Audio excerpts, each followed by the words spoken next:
Show. Hi, I'm Andy Shalal. I'm the owner of Busboys and Poets. We are so happy to have Rock Newman. Right, folks, this is Rock Newman. And the Rock Newman Show join our tribe From here. the Langston Hughes Room at Busboys and Poets. This is a place where racial This Trayvon Martin Travis. and cultural connections are consciously uplifted. John Florio, Chief of Police, Kathy Lynn, Juan Williams. Welcome to the Rock Newman Show. A place where art, Miss Nikki Giovanni, culture, and politics, Mayor Gray, Reverend Jesse Lewis Jackson, Marion S. Berry.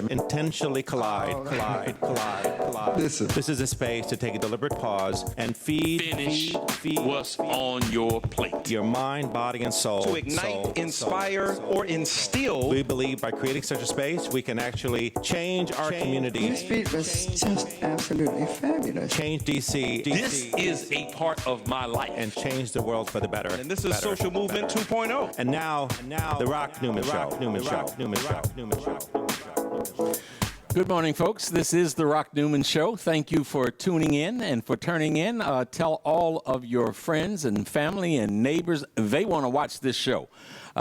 We have had a lot of high-profile guests on the Rock Newman Show, and we're happy about that.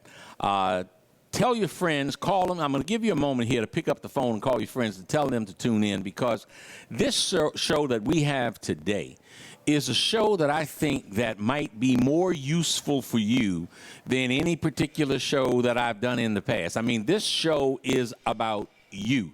I will get to that in just a moment. Before I do, let me say that I am broadcasting live today, September the 28th, 2013, from Busboys and Poets at 14th and V Street, Northwest Washington, D.C. Today is September the 28th. It's another beautiful day in the Washington, D.C. metropolitan area. We call that the DMV. That's for D.C., Maryland, and Virginia, for those of you watching around the world who might not know that. We have an action-packed lineup, a very impactful lineup today, a very pertinent, relevant, timely lineup. We start off today with Michael Nathan, who is the founder and CEO of the Good Thrift Benefits Corporation. I'm going to sort of come back to Michael in just a moment, but we also have in studio live with us today the District of Columbia, former District of Columbia 2009 Teacher of the Year, someone who continues to teach and continues to impact the youth in Washington, D.C. in a very profound way. Kim Worthy is her name. She has been worthy in her doing a great job as an instructor here in the D.C. School system to have had multiple invites to the White House. She is a high impact player in the world of education. You all may or may not know about the about the news that came out. It had come out earlier, but there was some focus on it just this week about that Harvard University is waiving tuition for disadvantaged youth who qualify. And Kim Worthy, as Teacher of the Year in Washington, D.C., is someone who gets her students qualified, who can help you get your students qualified. You know, it's not just a cliche, it's real that the youth are our future. You want to prepare them for the future, and you want to prepare them in a way that they will qualify. Tell your family, tell your neighbors, Harvard University is waiving the tuition for qualified students. Kim Worthy, DC Teacher of the Year. We're going to talk all about that. And then in our third hour, we have poet and political activist extraordinaire Stacey Ann Chen. Stacey Ann Chen is a Jamaican-born poet who currently resides in Brooklyn, New York. Stacey Ann Chen has been on The Oprah Show, 60 Minutes. She's been featured at the Huffington Post and numerous other periodicals. She wrote a fascinating book called The Other Side of Paradise. Can't wait for her to get here and and do her thing. She's also performing tonight at Busboys and Poets at 5th and K Street, Northwest Washington at 8 p.m. Folks, I told you early on through my Facebook post, get your tickets early. It's sold out very quickly. But let us come back here today again, September the 28th, 2013, the Langston Hughes Room, Busboys and Poets, and let me give an official and really warm welcome to Michael Nathan. Thank you so much for joining the Rock Newman Show. Great to be here, Rock. Thanks for having me. You're more than welcome. You're more than welcome. And I have I've promoted your visit here today, and I have said to my followers in Twitter and in the Facebook and social media universe that we're going to talk about a number of things that impact individuals and families directly. Things such as credit, things such as what is commonly being referred to now as Obamacare, which seems to be the centerpiece of a debate that threatens to shut down the United States government. So again, I want to thank you so much for coming here. Michael, let's start here.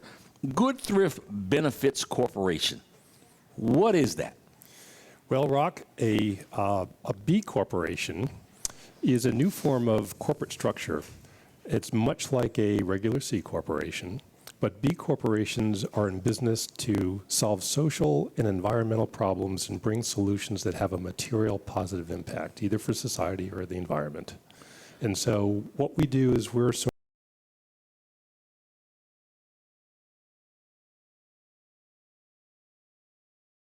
policy right now. Folks talk so much about foreign policy and the billions that are spent there, and wise heads say, why not take care of home first?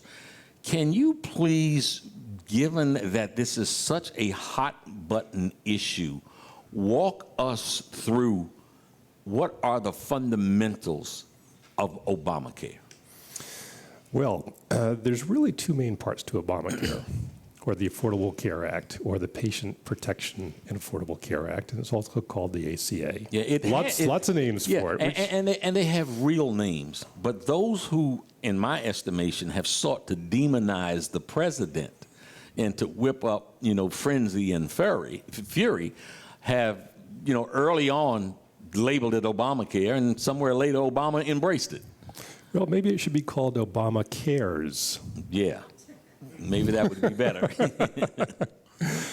But there are two main parts to the law. There's an employer component, and then there's an individual component. So the employer component is referred to as the employer mandate. And many people are most familiar with the aspect of the employer mandate that says that if you have more than 50 employees, you're required to provide insurance to them, and that's 50 full-time employees. Right. And if you have fewer, you're not really subject to that employer mandate. And then the individual mandate, and we can talk more about this as we get into it, is a requirement come January 2014 for all individuals to have health insurance, or they face a penalty. And the penalty starts at about $95 for an individual in 2014 and $47.50 per child, or $295 for family, or 1% of the family's income, which is ever greater. Mm-hmm. And then now, it goes is that up. for all economic groups? Yes. Uh-huh. And then it goes up in 2015 and goes up again to a higher number in 2016. Okay, so in other words, there is if come January 1st, 2014, if you're not covered by some form of medical insurance, you get penalized. Correct. You have to pay a penalty. Okay. Now, what are the mechanisms if right away somebody says, to hell with it, I'm not going to pay that, what happens? The way I understand it's going to be enforced is it's going to be monitored and enforced through the IRS. Mm-hmm.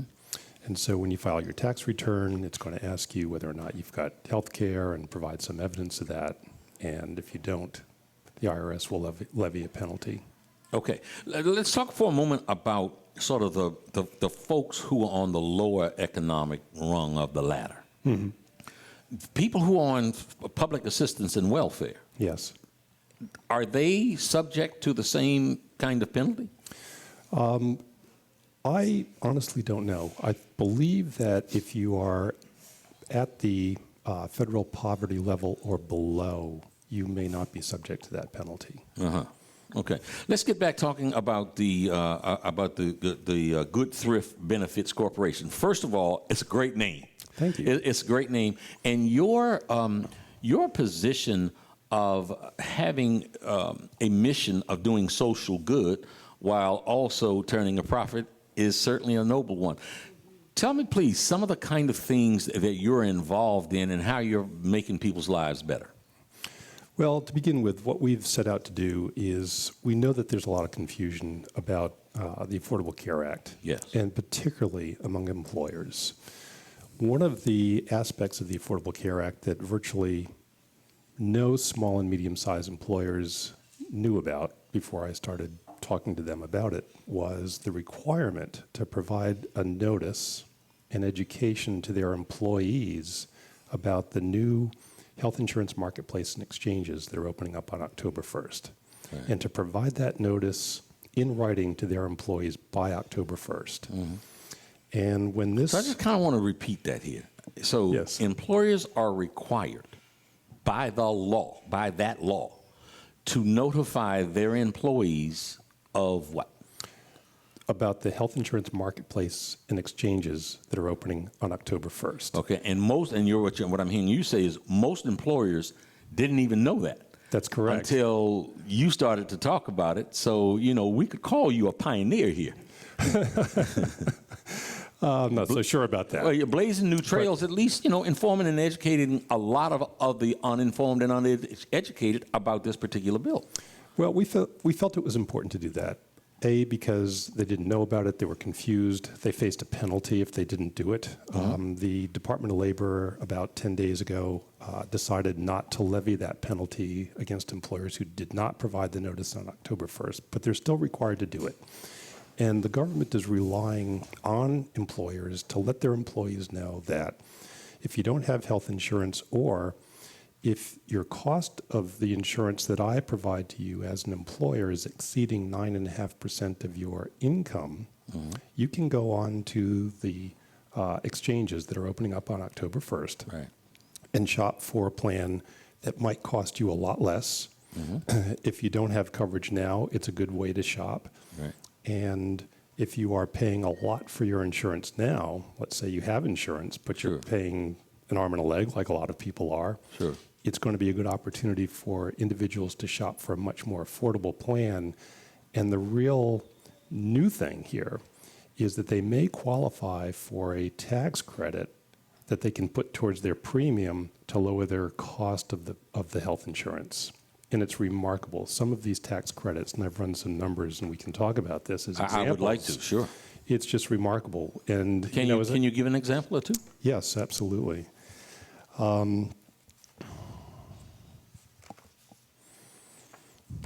So first, let me say that there's a place where individuals and small business owners can go to find what's called a premium subsidy tax calculator.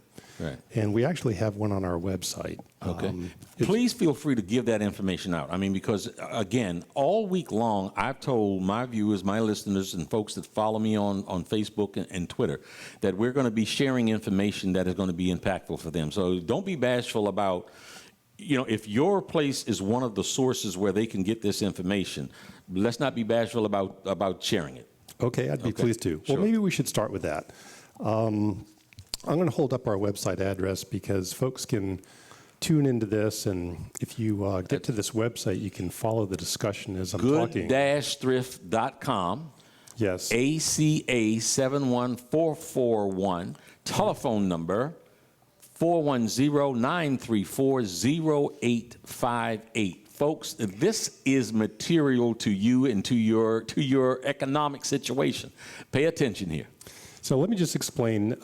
You can access our website in two ways. First is you can go to good-thrift.com, or you can text ACA to this number, 71441. Okay. Two ways to access it. And once you're there, we want to talk about this subsidy calculator. Yes. If you go to the page that says employees, and I'll just show you a little picture of our website. This is what it'll look like when you land there. Okay.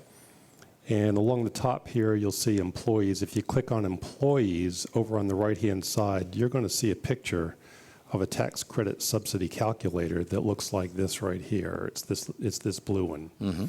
Now, the Kaiser Family Foundation are the ones that have made this calculator available. It's also available on their website, and when you go to our website and click on that calculator, the picture of the calculator, it'll take you to the Kaiser Family Foundation website where the calculator resides. Uh-huh. Once you're there, it allows you to put in information about what state you live in, what your income is, how many people are in your family, how many adults, how many children, what the ages of the adults are, and whether or not you smoke. And then it will tell you about what you'll pay for a health insurance plan that is what they call the silver level. And they break it into 4 levels, and they call them metal tiers. Mm-hmm. So it starts at bronze, Right. where you basically pay 40% of your costs of health care. The silver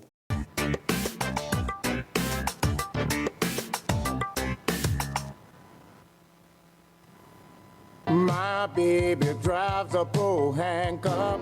The weekend is here, and no matter what the weather's like outside, you'll find the deals inside here in the beautiful showroom of the all-new Pohanka Hyundai in Capitol Heights during their giant Markdown Madness sale. Smart shoppers know that every new Hyundai in Pohanka comes with Hyundai Assurance and America's best 10-year, 100,000-mile powertrain warranty. But why don't you tell them about the Markdown sale, Joe? I'll be happy to, Kim. Folks, shop around on the web, and you'll see lease payments on a new 2013 Elantra GLS at $179 a month. Today at Pohanka Hyundai, $99 a month. That's right, a $99 payment on a brand new Elantra. And $89 a month on a new 2013 Accent GLS Automatic. How do they do it, Joe? It must be the volume, Kim. A brand new building, hundreds of new Hyundais, and Pohanka's low payment and easy credit programs are designed to get everybody driving. But you have to get here today. Rush to the giant Markdown Madness sale at exit 13 off the Capitol Beltway. Pohanka Hyundai, king of the Beltway.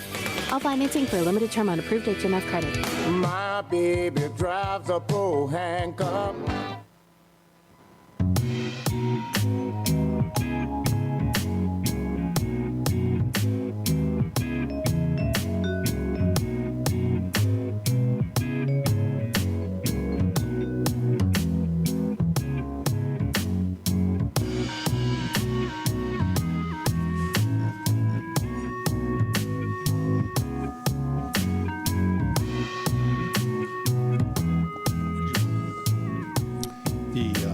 toolbox that we put together. Hi, I'm Andy Shalal. I'm the owner of Busboys and Poets. Welcome back to the Rock Newman Show today, Saturday, September the 28th, 2013. My guest in studio at the Langston Hughes Room from Busboys and Poets is Michael Nathans. Coming up in the next hour will be Kimberly Worthy, 2009 District of Columbia Teacher of the Year, and someone that's going to talk to us about educating her children and educating your children, preparing kids in a way to be qualified for almost something that it's considered to be like a grand prize, to be eligible to go to Harvard University tuition free.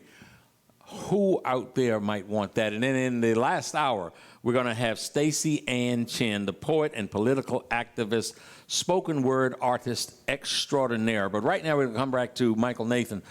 Michael, before we went to break, we touched on, talked about how folks could listen in here now, find out about how their credit works, how they can make it better. You also have, and I told them there was a toolbox in their future, a shoebox in their future, but you also have information for employers. That's correct. Can you share that with us? Absolutely. The October 1st requirement for employers to provide this notice to their employees and education about the health insurance marketplace and exchanges is something very few employers knew about, right, and are completely unprepared to deal with. So as part of our mission as a B Corporation, we put together a toolbox for employers that has all the forms they need and all the information they need all in one place for them to provide the notice and education to their employees about the health insurance marketplace and exchanges. And folks, again, those of you out there who have businesses, who are running businesses, this is something so incredibly important. You know, we cannot put our head in the sand. This is upon us. This time is upon us. I, for one, strongly believe that this is something that at the end of the day is going to have a great positive impact on this country, that it is going to spare families and businesses the disaster that that happens to them when they are hit with these big health maladies. So listen up. Now can we get to Just 1 second. Okay. I just want to say that this toolkit for employers Yes. has a lot of resources to help them comply with the October 1st date, which is coming up quick. Yes. But even if they miss that date, it's better to provide that notice, even if they provide it late, than not provide it at all. Right. And we make the toolkit available to employers for no charge. For no charge. It's free. It's on our website. When you go to our website, it looks like this. Go to the employers page. And when you hover over your mouse over the employers page, you'll see the ACA resource and toolkit. Right. It's password protected.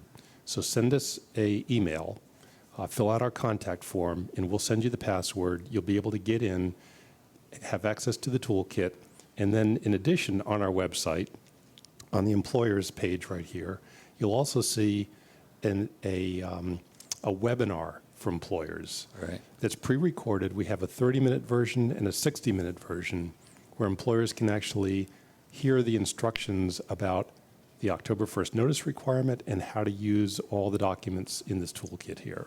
So we try to make it self-serve, but we're also willing to talk to employers and particularly meet with employers that would like our help. And we can meet with employers regardless of where in the country they're located. We have a team that can be on site, you know, with a day or two notice. You know, you said without charge, and that's obviously an incredible service. Someone has the question, and that someone would be me. So, like, what's the catch? I mean, you say, well, you know, you're doing all of these good things. You do this here, and at the end of the day, what becomes the benefit to the Good Thrift Benefits Corporation beyond just good service? How do you make the cash register ring? Yes, great question. We know that the leading cause of bankruptcy in this country is from people missing paychecks from accident and illness. Senator Elizabeth Warren, while she was a professor at Harvard University, did a study, Harvard Law School, Harvard Medical School, and found that even people who had insurance were going bankrupt when they had a serious accident or illness that prevented them from work. Right. Because your health insurance does not cover your missing paychecks. Sure, sure. The payments go to doctors and to the hospital and to the providers to pay those bills. Right. But while you're out of work and your pay's not coming in, how many paychecks can the average American afford to miss before they can't pay the rent, buy the groceries, and that sort of thing? Sure. So what we specialize in is making supplemental benefits to plug those holes in major medical health programs available to employees through employers, where the employee gets a 40% discount on the premium and gets to pay the premiums pre-tax. So the total discount to the employee winds up being close to 50% on these policies that are used to cover their income in the case of accident or illness. And for employers, it's a wonderful way to offer better benefits to their employees, particularly if they don't offer health insurance. Right. Because the employer doesn't pay. Sure. The employee pays. Yes. And they get the discount that they get on these plans it's almost like an employer giving an employee a raise. Yeah. Folks, you know, in layman's language, and, you know, maybe I don't need to do this, but I'm so intrigued by what Michael Nathan is talking about. Here's the deal. So you get this supplemental insurance, you get it at nearly a 50% discount. And if you're injured or if you're sick and you have health insurance, okay, that's good. Let's say you got wonderful health insurance and it takes care of all of your health-related problems. But if your health-related problems cause you not to be able to work and to take care of your family, this particular insurance kicks in and takes care of your family gives you the money to pay your mortgage and put food on the table and clothes on your kids' back for about half of what you ordinarily might pay. This is the kind of information on the Rock Newman Show that we want to share with you. This is critical. This is not some out in the weeds gobbledygook. This is real to you in your lives. Michael. That's exactly right. So that's how we make money.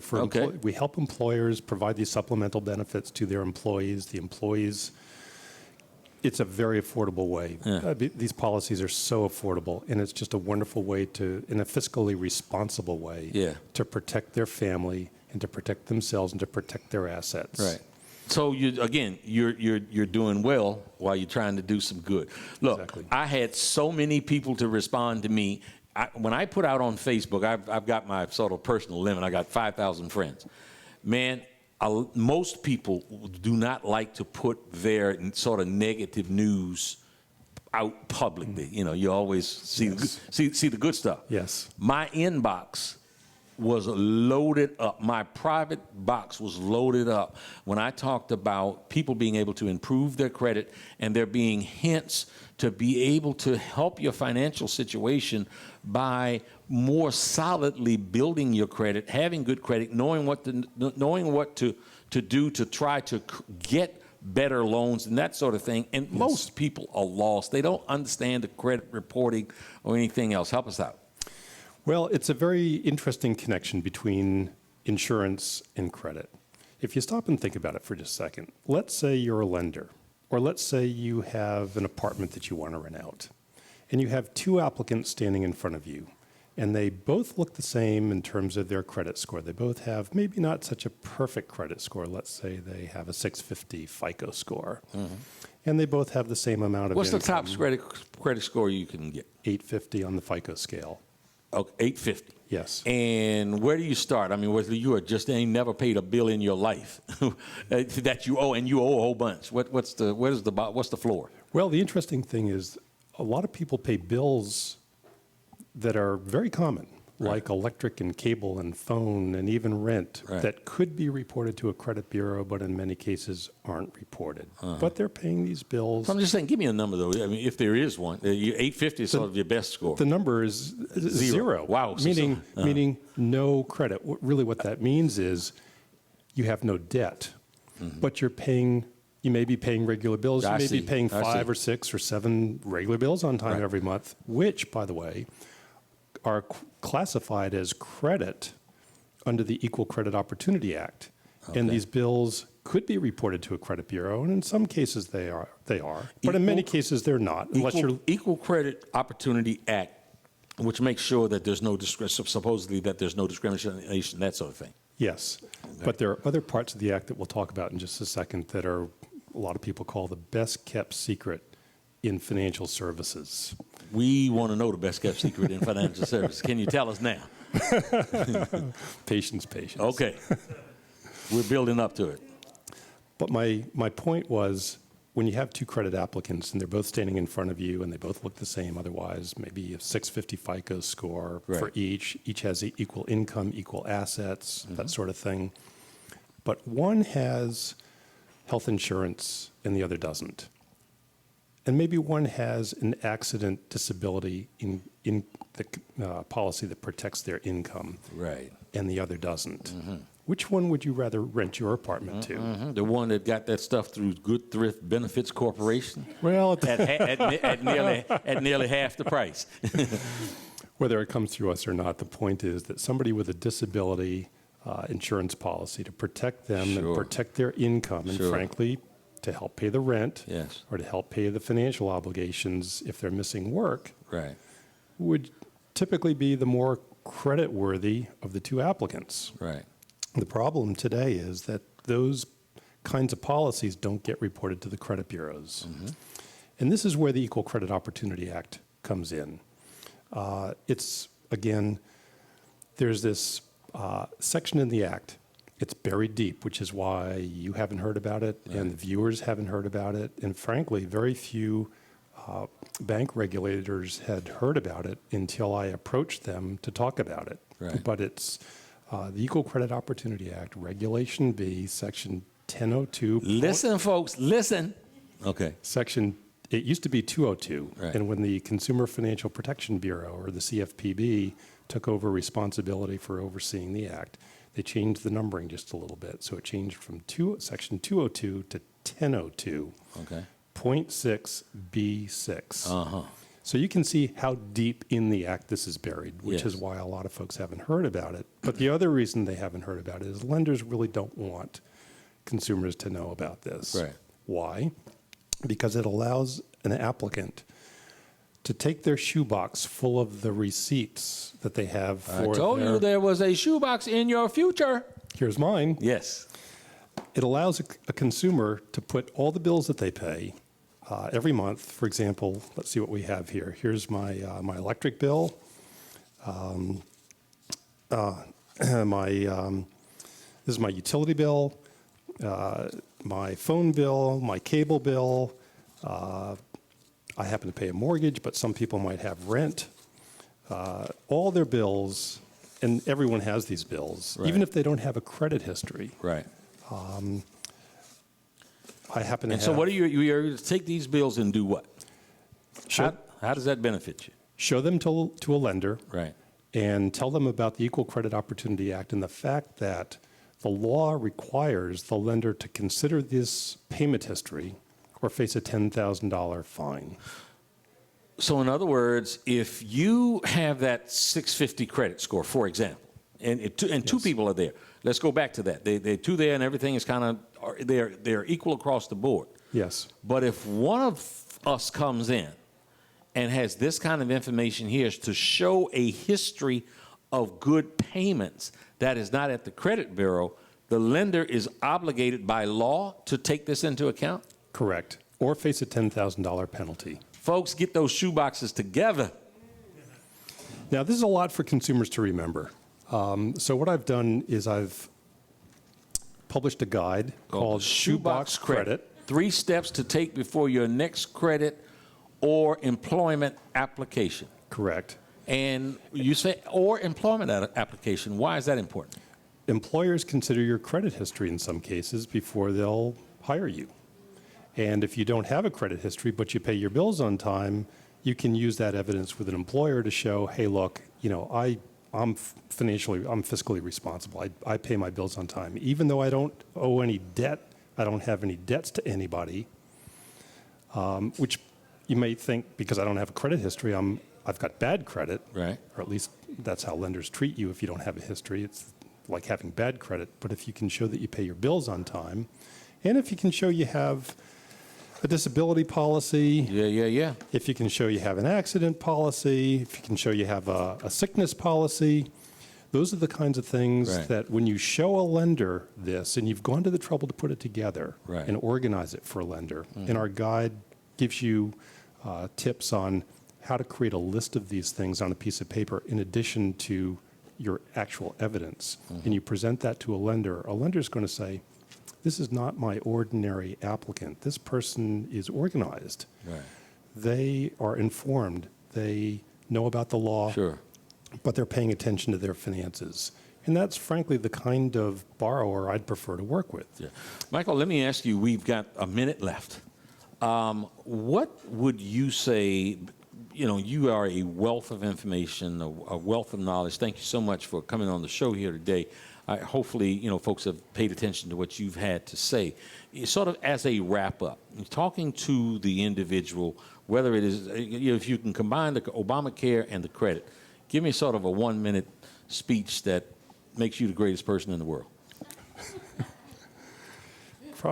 What makes me the greatest person in the world is my wife. That's who's sitting over here. But speaking about political correctness That was the right and answer. correctness. But I would say that there's a lot of information on our website. I would encourage visitors to go to good-thrift.com. Whether you're an employer, you can access our toolbox for the Affordable Care Act there. Right. You can contact us. We'll provide consultation to you. You don't have to buy anything from us for that. Right. We do that for free.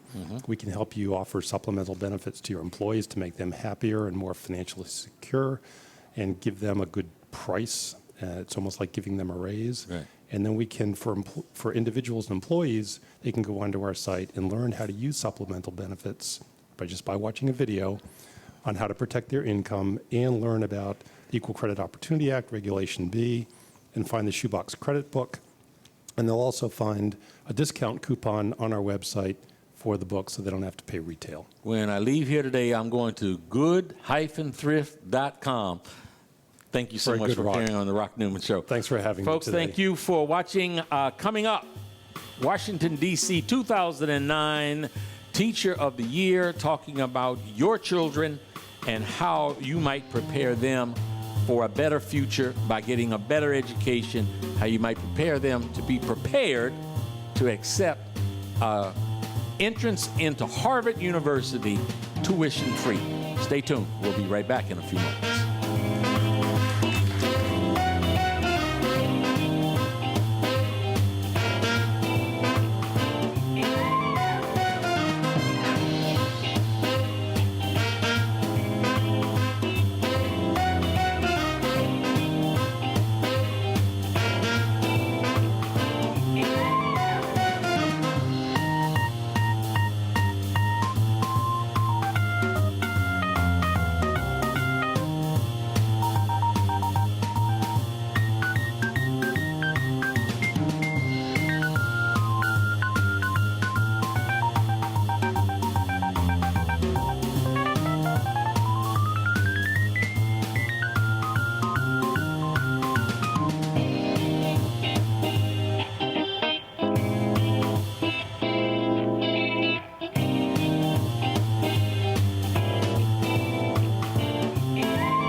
Hello to all my friends in the DMV. I am Rock Newman from the Rock Newman Show. I want to tell you about the MGM Grand National Harbor, the most exciting project to come to the District, Maryland, or Virginia in quite some time. You're going to have great fun. Come on down, support this project with all you have. It is going to be wonderful for the area. We're going to increase our tax base. We're going to get funding for the police department, for ambulance, for fire, for education. It is really a project that is going to benefit our area. Folks, we want to support in a very strong DMV kind of way this great project from the MGM Grand National Harbor.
this is Leprechaun Tim Pohanka from Pohanka Nissan and Pohanka Hyundai. It's hard to be down on your luck when you're Virginia's first choice for new Nissan and Hyundais, but I need to sell 60 cars this week. Right now, I'll pay you big bucks for your good luck. Bring down any good luck charm you've gotten based on the sale price of the car you choose. I'll give you up to $4,700. Advertisers, the DMV's greatest corporate citizen. Who am I talking about? I'm talking about the Pohanka Automotive Group. If you have any automotive needs whatsoever, if you want to sell your car, buy a car, trade in your car, have your car serviced, whatever you need, see my good friends at the Pohanka Automotive Group. You will be well taken care of, I promise. I'm Rock Newman. I might be there. Come on down and see our good friends at Pohanka Automotive Group. And now, The Rock Newman Show. Folks, welcome back to the Rock Newman Show. Today is September the 28th, 2013. We are broadcasting live from the Langston Hughes Room at Busboys and Poets, 14th and V Street, Northwest Washington, D.C. Come on down. We've got 2 more hours of great programming here. And I also want to let you know that tonight at Busboys and Poets at 5th and K Street, Northwest Washington, Stacey Ann Chin is performing a fabulous one-woman play. Stacey Ann will be our guest. Stacey Ann Chin will be our guest in the next hour. Right now, we have former D.C. Teacher of the Year, Kimberly Worthy, joining us. Kimberly Worthy is the kind of impactful instructor and teacher in the school system here in Washington, D.C., that she's gotten accolades for literally from around the world. She spent time in South Africa. We were just talking about her many experiences there. The kind of work that she's done has landed her invitations to the White House. I've seen the photos of Kim and Mrs. Obama and President Obama. So we are happy to have here at the Langston Hughes Room at Busboys and Poets, Kim Worthy. Thank you so much for joining us on the Rock Newman Show. Thank you, Rock. Kim, you teach at the Howard University Middle School of Mathematics and Science. Yes.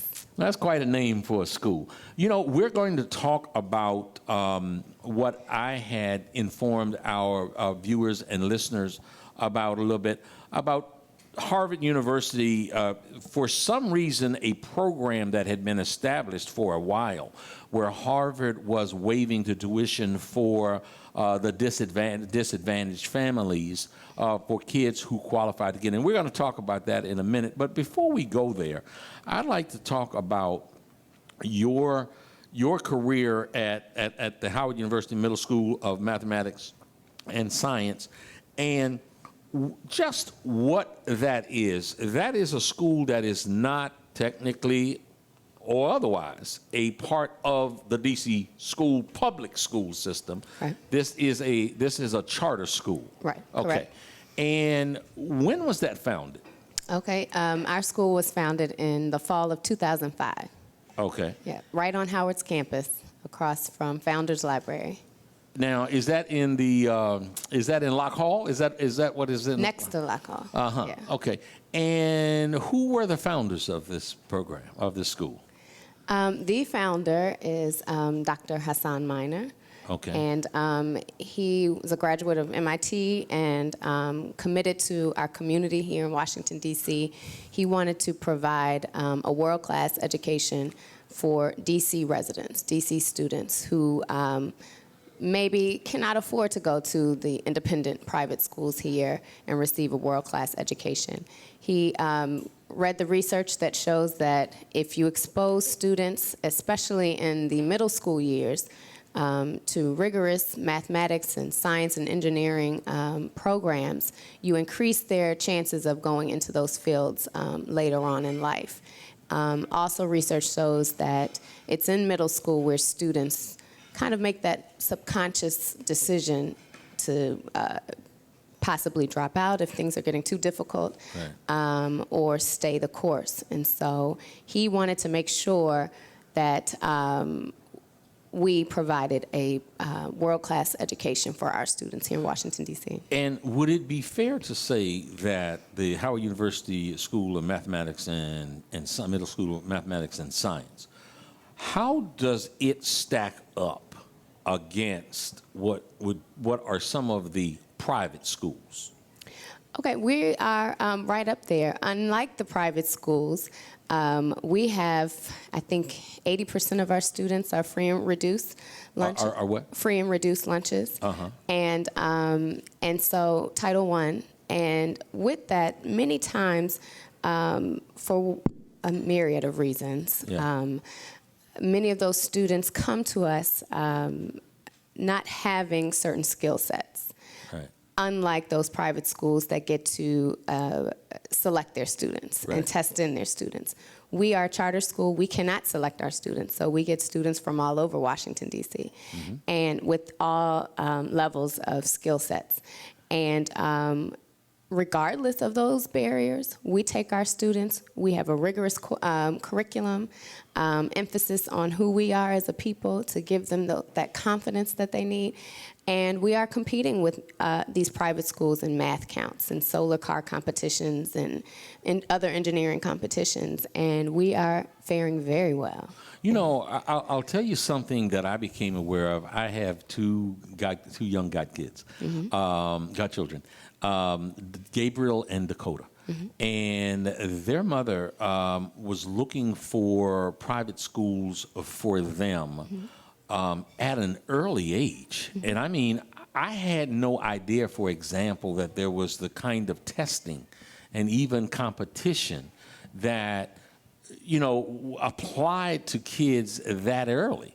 And, to find out that the private schools are setting up sort of classifications, setting up requirements for, kids that young, I think a lot of people are not even aware that kind of competition at the early age exists. Now, when you say you can't select your students. Right. What is the process for enrollment? How do families get their kids into a program like the Howard School?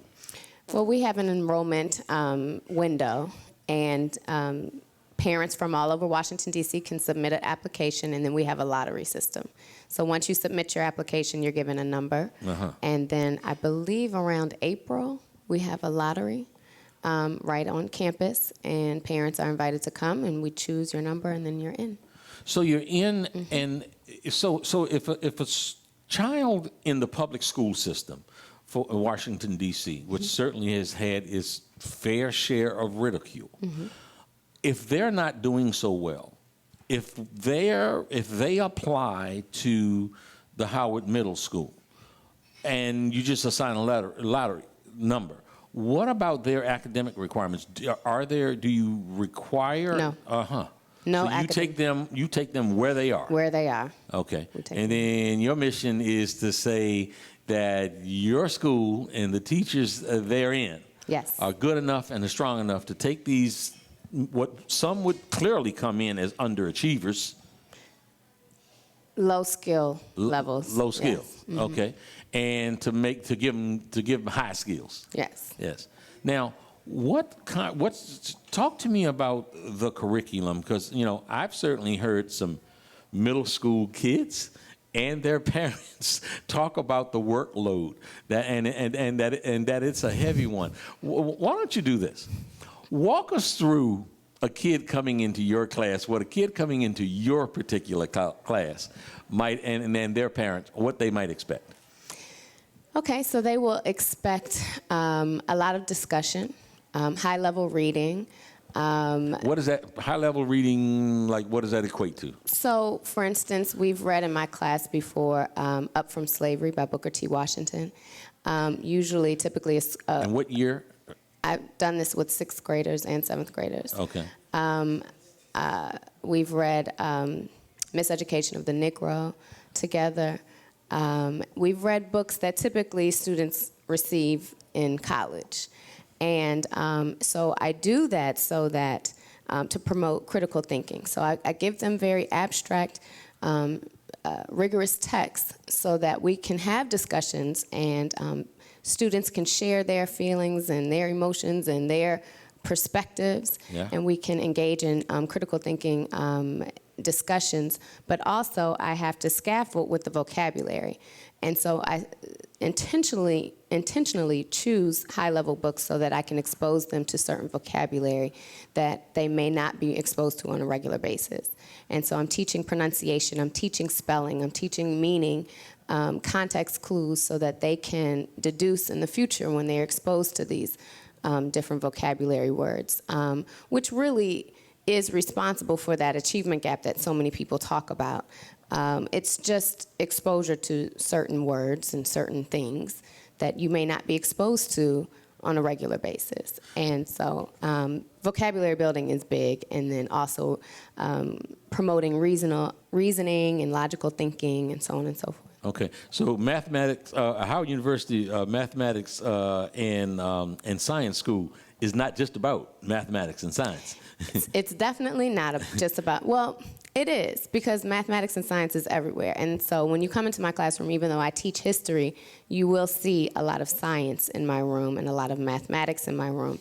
And I especially focus on African and Native people's contributions to mathematics and science. So since I teach social studies, I have a unique opportunity to bring in, which is vitally important, bring in our contributions to these fields before slavery, before we were brought here, so that they know we are a continuum of African genius and African mathematics and science. Creating a sense of identity which is invaluable. Exactly. Right, which unfortunately the school systems, I think, across the country don't do nearly enough. Not at all, and which is why I teach at this charter school. We are our own LEA, so we have that autonomy. What does that mean, LEA? Actually, the acronym I don't know, but it's basically we are our own school district. So we are. So not particularly governed by a broad consortium of schools that you're a part of. No, you're independent. We are independent, and which gives teachers the autonomy that we really need to have in order to make sure we are providing culturally relevant curriculum, providing the social pieces that need to be a part of, social, emotional pieces that need to be a part of our curriculum. Spiritually, we can address our students spiritually, identifying them as spiritual beings, ourselves as spiritual beings, and just being able to teach the truth to their spirits, because their spirits know what's going on. They know of the inequalities. They feel them. They see them on a daily basis. So when you ignore that, you're ignoring their humanity, their experience. And so with our autonomy, we're able to teach mathematics, science, and Spanish and everything else. At the same time, we're teaching them, I see you, I hear you, I know your experience, you're not imagining it. And now I'm going to teach you your role as a political. Because I feel you also. You know what? I want to say to the production crew here, what Kim just said. So on my clock here it says 10:23. I guess that started maybe at 10:22. Capture that, because that is so very, very powerful. That's something that I want to see on my on the site. I mean, that was just really so powerful what you just said. Kim, I'd like for you, if you could, if something comes to mind, you take these kids in, you take them in again, regardless of what their test scores might be, what their performance level has been in a previous school. Can you give me an example or two that stands out where you had a kid coming in that clearly was the kid that was not doing well, that wasn't achieving well, perhaps was a troublemaker or otherwise, and that you and your team over there were able to work with to help transform them from someone who might have been going south, but you took them in a northerly upward kind of direction? Any particular one stand out more than the other? I have so many. I am very sensitive, however, because I posted this on Facebook. I am Facebook friends with all of my students. And I'm very sensitive to. I see. Because the school just opened in 2005. And I've been teaching there since the first year.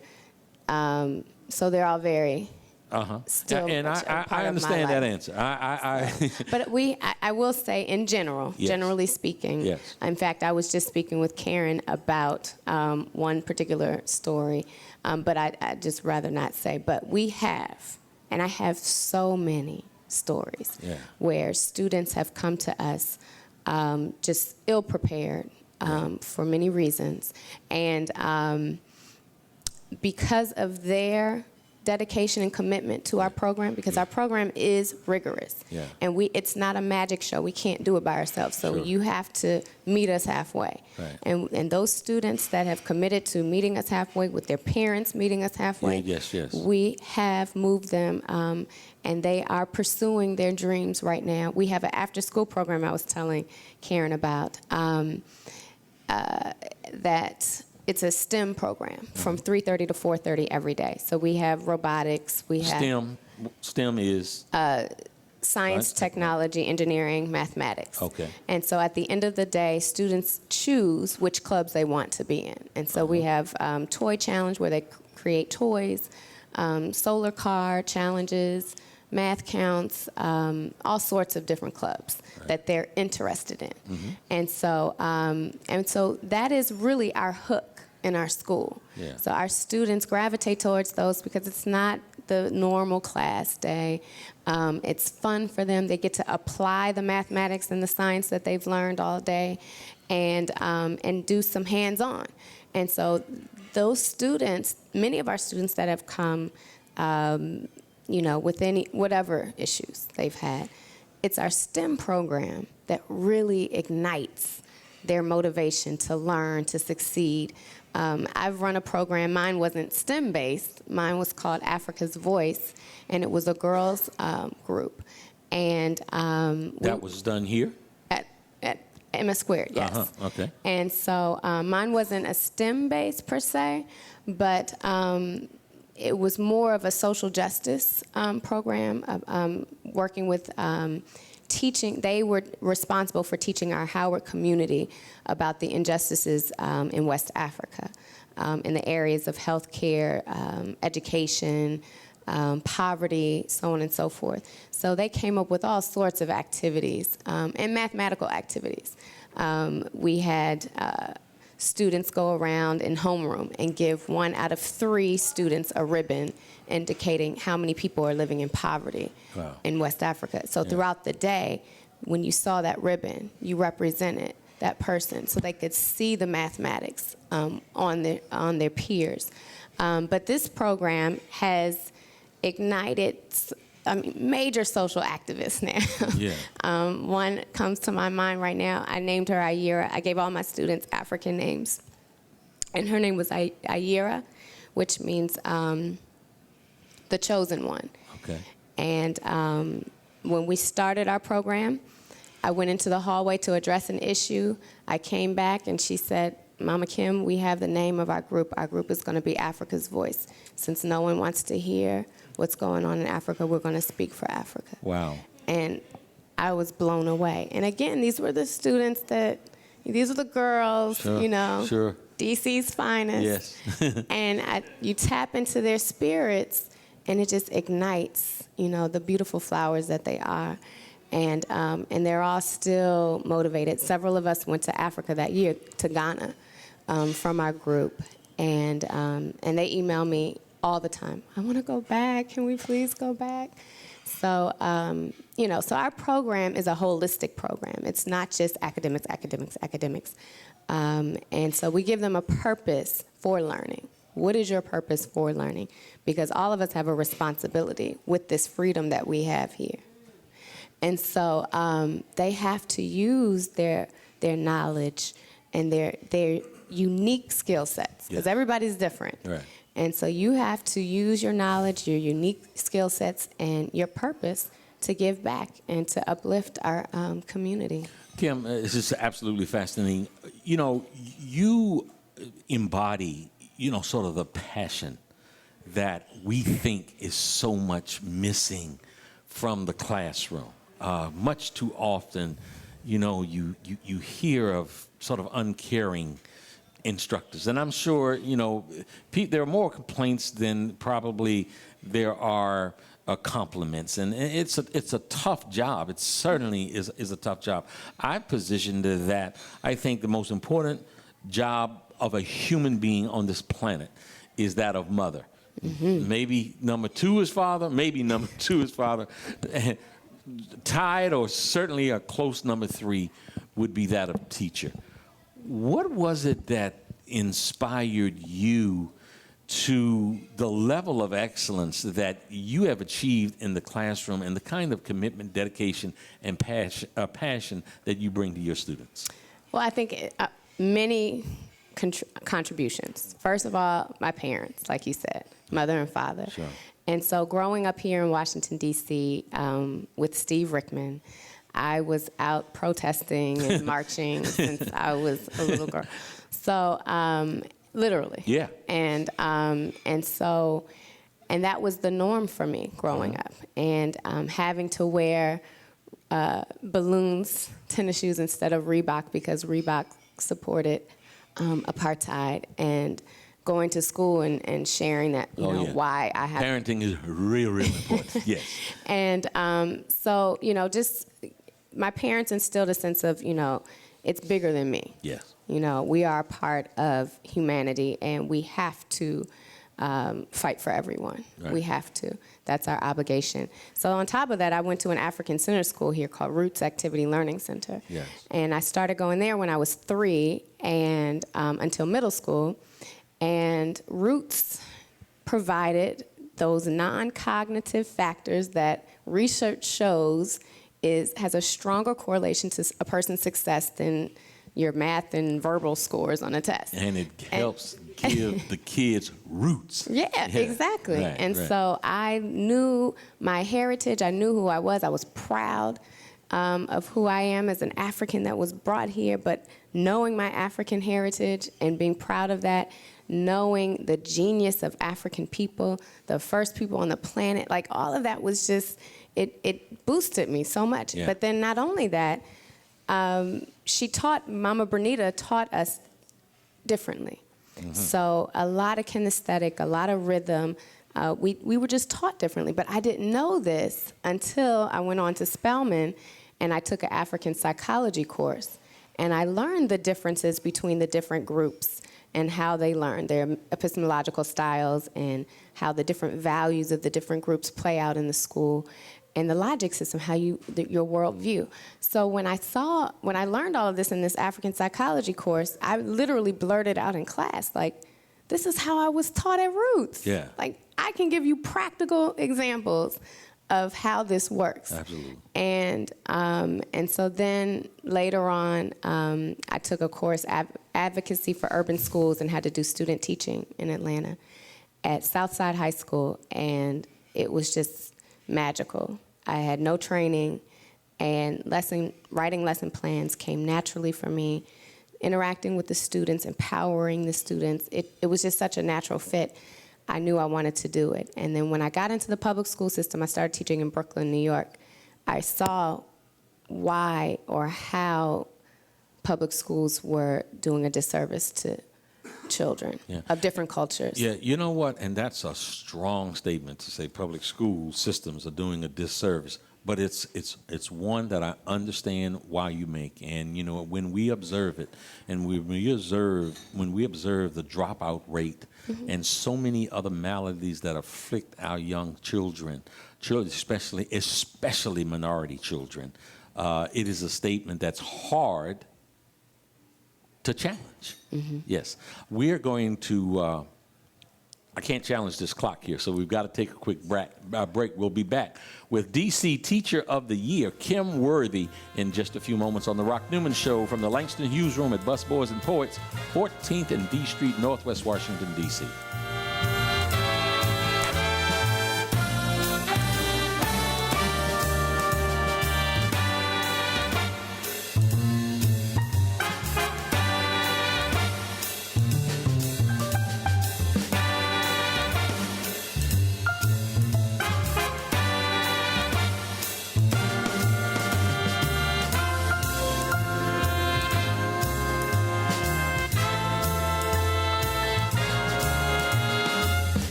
baby drives a Pohanka. The weekend is here, and no matter what the weather's like outside, you'll find the deals inside here in the beautiful showroom of the all-new Pohanka Hyundai in Capitol Heights during their giant Markdown Madness sale. Smart shoppers know that every new Hyundai in Pohanka comes with Hyundai Assurance and America's best 10-year, 100,000-mile powertrain warranty. But why don't you tell them about the markdown sale, Joe? I'll be happy to, Kim. Folks, shop around on the web, and you'll see lease payments on a new 2013 Elantra GLS at $179 a month. Today at Pohanka Hyundai, $99 a month. That's right, a $99 payment on a brand new Elantra. And $89 a month on a new 2013 Accent GLS Automatic. How do they do it, Joe? It must be the volume, Kim. A brand new building, hundreds of new Hyundais, and Pohanka's low payment and easy credit programs are designed to get everybody driving. But you have to get here today. Rush to the giant Markdown Madness sale at exit 13 off the Capitol Beltway. Pohanka Hyundai, king of the Beltway. All financing for a limited term on approved HMF credit. My baby drives a Pohanka.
And now, the Rock Newman Show. Welcome back, folks. Our guest this hour is Kimberly Worthy, DC Teacher of the Year, someone that has been recognized in every level of the educational tier, someone who has visited the White House. I understand you were at the White House one time, and you, Kimberly, the world traveler, urbane, confident sister that you are, got there and kind of went gaga over Barack Hussein Obama. And Mrs. Obama said what? Oh, please, he ain't all that. Oh, please, he ain't all that. That's what some of the Republicans would want to say, but they wouldn't be saying that very affectionately. Kim, you know, for some reason, I saw quite a bit of information coming out of the weekend. I don't know what happened up in Boston, but the talk was about Harvard and something that we know that they had been doing for quite some time. But for some reason, this they made a big push to get the information out, I think, to a wider audience about how Harvard, given certain conditions, they are waiving the tuition for underprivileged, disadvantaged, lower income individuals. Can you tell us a little bit about that? How long has that been going on, one? And two, tell us how the system works. I mean, it can't be just that they are accepting anyone. So how long has this been going on? And tell us a little bit about that program that you're aware of. Well, I learned of it back in 2006, and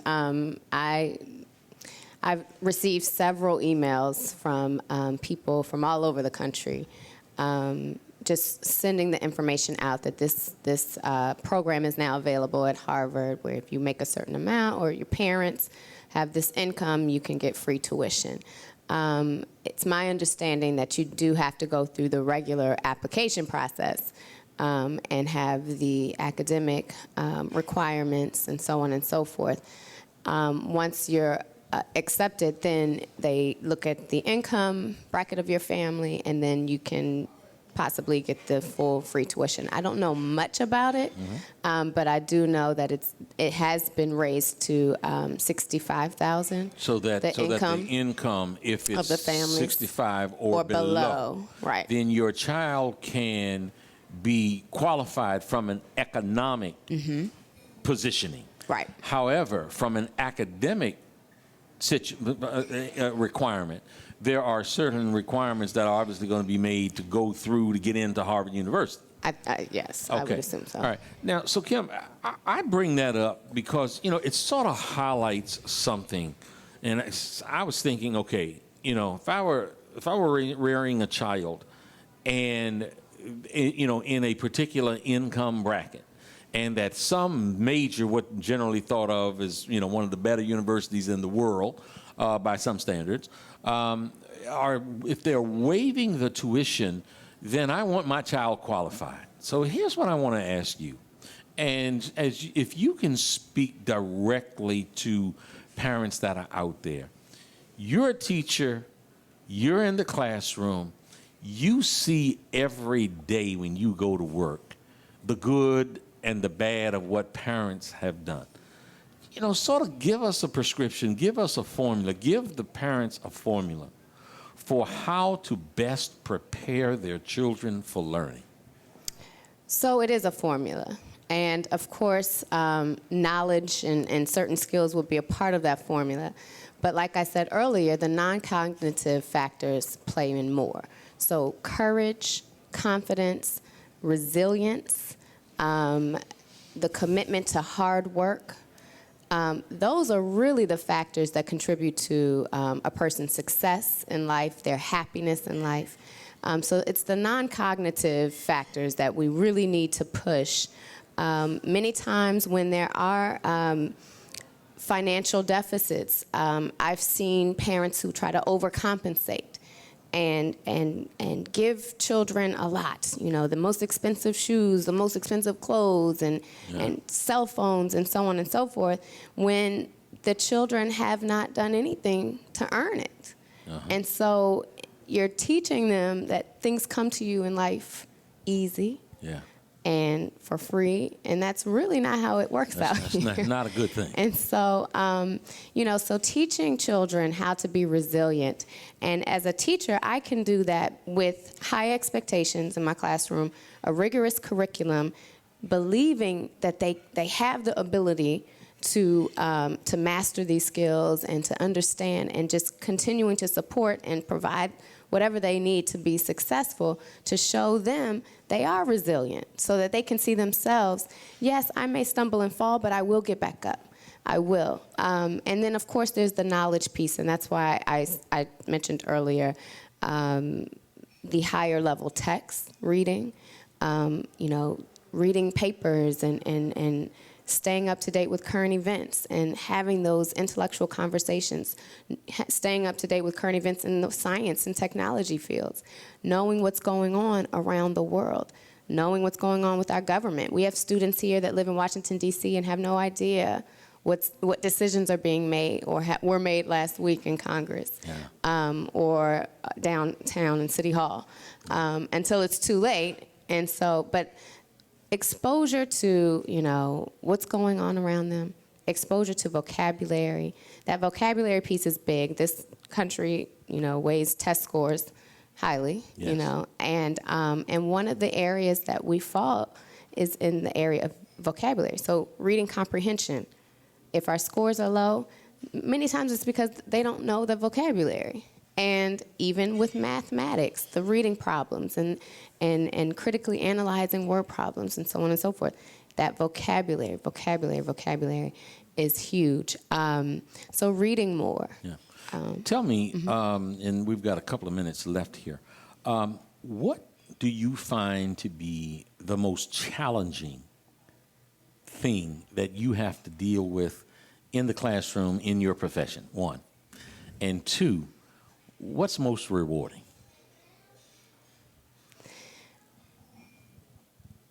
Okay, the most challenging, there's so many challenges. Most challenging, I guess, would be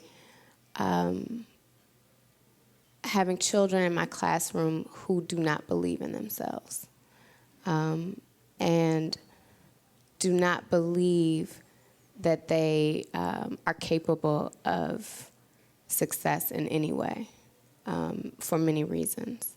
And so trying to overcome that so that they could even attempt to try to work out a problem or to read something, try to overcome that inferiority complex that they've developed over the years from society. You almost seem emotional. Does that make you cry? Yeah, it does. It does make me cry when I hear their stories, because I begin every year with the same 6 words: stereotype, prejudice, inequality, internalize, inferiority complex, and reject. And we spend about 3 weeks on these words and really diving deep into them, pulling out examples from society, from newspaper articles, from reading, from text, from videos that they love, and they act out scenes, and then they tell me personal stories about what they've seen and experienced in the classroom and what teachers have said to them. And black teachers, white teachers, you know, and so they develop this and over the years. And so then when I get them in 6th grade, 7th grade, it's so deeply planted inside of them, it's really difficult. And this week, since it's our last week on the words, they had to, in class, go to the U.S. Census Bureau website and look up 5 different states, just random states, and pull up people, education, jobs, financial, there's another category I can't think of, and pull out the inequalities that they see. Yeah. And there was this one group in the back, and they were just like, Mama Kim, how come all these states, in the poverty section, it's the white people that are on that receive more food stamps and welfare than the black people? And so I said, so what have you internalized? I said, I'm just going to throw that back. What have you internalized? Yeah. That question lets me know something. Yes. And they said, the stereotype that black people are on welfare more than white people. Yeah. Or poorer than white people. Right. I said, okay, so you've internalized that.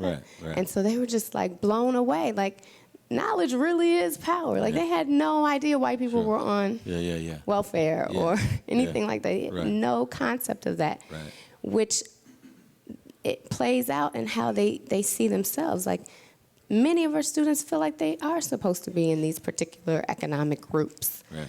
Because they're black. Yeah. Or they're supposed to joan on each other and make each other feel bad because they're black. It's a black thing. So fighting through all of those misconceptions and stereotypes. It's the most challenging. Yeah, understood. And the most rewarding. And the most rewarding, because in the end, when they are aware, can't stop them then. Thank you so much for coming on the Rock Newman Show. We love you. Thank you, Rock. I love you too. Thank you very much. Okay. Folks, we'll be back in just a few moments on the Rock Newman Show. Stay tuned. Tell your friends to watch also. Got one more short segment, and then we're coming up with Stacey Ann, the incredible Stacey Ann Chen, performing tonight at Busboys and Poets at 5th and K Streets. Be back in a moment.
baby drives a Pohanka. The weekend is here, and no matter what the weather's like outside, you'll find the deals inside here in the beautiful showroom of the all-new Pohanka Hyundai in Capitol Heights during their giant Markdown Madness sale. Smart shoppers know that every new Hyundai in Pohanka comes with Hyundai Assurance and America's best 10-year, 100,000-mile powertrain warranty. But why don't you tell them about the markdown sale, Joe? I'll be happy to, Kim. Folks, shop around on the web, and you'll see lease payments on a new 2013 Elantra GLS at $179 a month. Today at Pohanka Hyundai, $99 a month. That's right, a $99 payment on a brand new Elantra. And $89 a month on a new 2013 Accent GLS Automatic. How do they do it, Joe? It must be the volume, Kim. A brand new building, hundreds of new Hyundais, and Pohanka's low payment and easy credit programs are designed to get everybody driving. But you have to get here today. Rush to the giant Markdown Madness sale at exit 13 off the Capitol Beltway. Pohanka Hyundai, king of the Beltway. All financing for a limited term on approved HMF credit. My baby drives a Pohanka. And now, the Rock Newman Show. Folks, welcome back to the Rock Newman Show. Today, Saturday, September the 28th, we're broadcasting live from the Langston Hughes Room at Busboys and Poets at 14th and V Street, Northwest Washington, D.C. That voice you hear before me coming on here is the voice of the owner and visionary of Busboys and Poets, Andy Shalal, a great, great visionary, someone who has developed the properties Busboys and Poets to be a beacon light, to be a welcoming place for folks from all across the spectrum, whatever color, creed, whatever you may be, you're welcome at Busboys and Poets. He really has created an environment that is singularly the most diverse environment, gathering, eating establishment in all of Washington, D.C. and the metropolitan area. And the brand is growing, and we love Busboys and Poets. And we also love that we're doing live streaming here at the Rock Newman Show. The program is broadcast on WEAC Radio 1480 AM from 6 to 9 in the evening. And doing this live kind of live streaming, we have an opportunity to switch up every now and then. And so we were just talking about the all very important subject of education with DC Teacher of the Year, Kim Worthy. We're going to be speaking to the poet extraordinaire, Jamaican-born Stacey Ann Chin, in the next hour. But we have an opportunity to share a little time with the good brother that has come in from the West Coast, coming in from Los Angeles, originally from Oakland, Mr. Anye Malik. Welcome to the Rock Newman Show. Hey, man, thank you for having me. Thank Good you morning. so much for coming here. Tell me, man, what's going on in the world of comedy now? Laughter. We hope. Obviously. We yeah, hope. you would think that would be obvious, but, you know, sometimes there's the opposite of laughter. But, no, it's, I mean, it is as it's different than the world was when, you know, the legendary days of comedy where, you know, there are Pryors and Carlins and people are sitting in theaters totally focused. Nowadays, you know, there are more devices and there are more distractions. There's this thing called ADHD. And so, you know, comedians have to make more of an impact more immediately. But there's still, you know, it's still an awesome scene. Very untapped. It's very exhilarating time for comedy right now. Well, you know, it's interesting you say it's a very exhilarating time because you just tapped into something. I spent a little time with Richard Pryor. Did you? Yes, indeed. And I think Richard, in my humble opinion, or not so humble opinion, is perhaps the greatest stand-up that I've ever seen. And it also, you recognize the difficulty of comedy. I mean, you know, actors, you know, they go out and they play these serious roles. They play these action-packed thrillers. They might play something where they're madly in love and they tap into all of those emotions. They're given a role that's trying to make folks laugh, and they fall flat on their face. They find it is one of the most difficult things on the planet to do. It is. It is incredibly difficult when you think about, you know, other mediums of performance, music, poetry. You know, the notes are already there. You kind of have your song. You're going to play the song. You have the notes. You push the notes on the piano. That's the song. We rehearsed it. We did it just like this on Tuesday. We did it at the the mic check and everything. Comedy, it's you can't really read from that mental music sheet. Yeah. You can't really go over the same routine. You can. I mean, you have your jokes, your material, but you still have to be there in the room with the people. You have to be very present. All the way in the moment. All the way in the room. There's no backup track. There's no DJ. Sometimes there's a DJ, but he just presses play. There's no discs. I don't even know why they say DJ anymore. The people just on the MP3.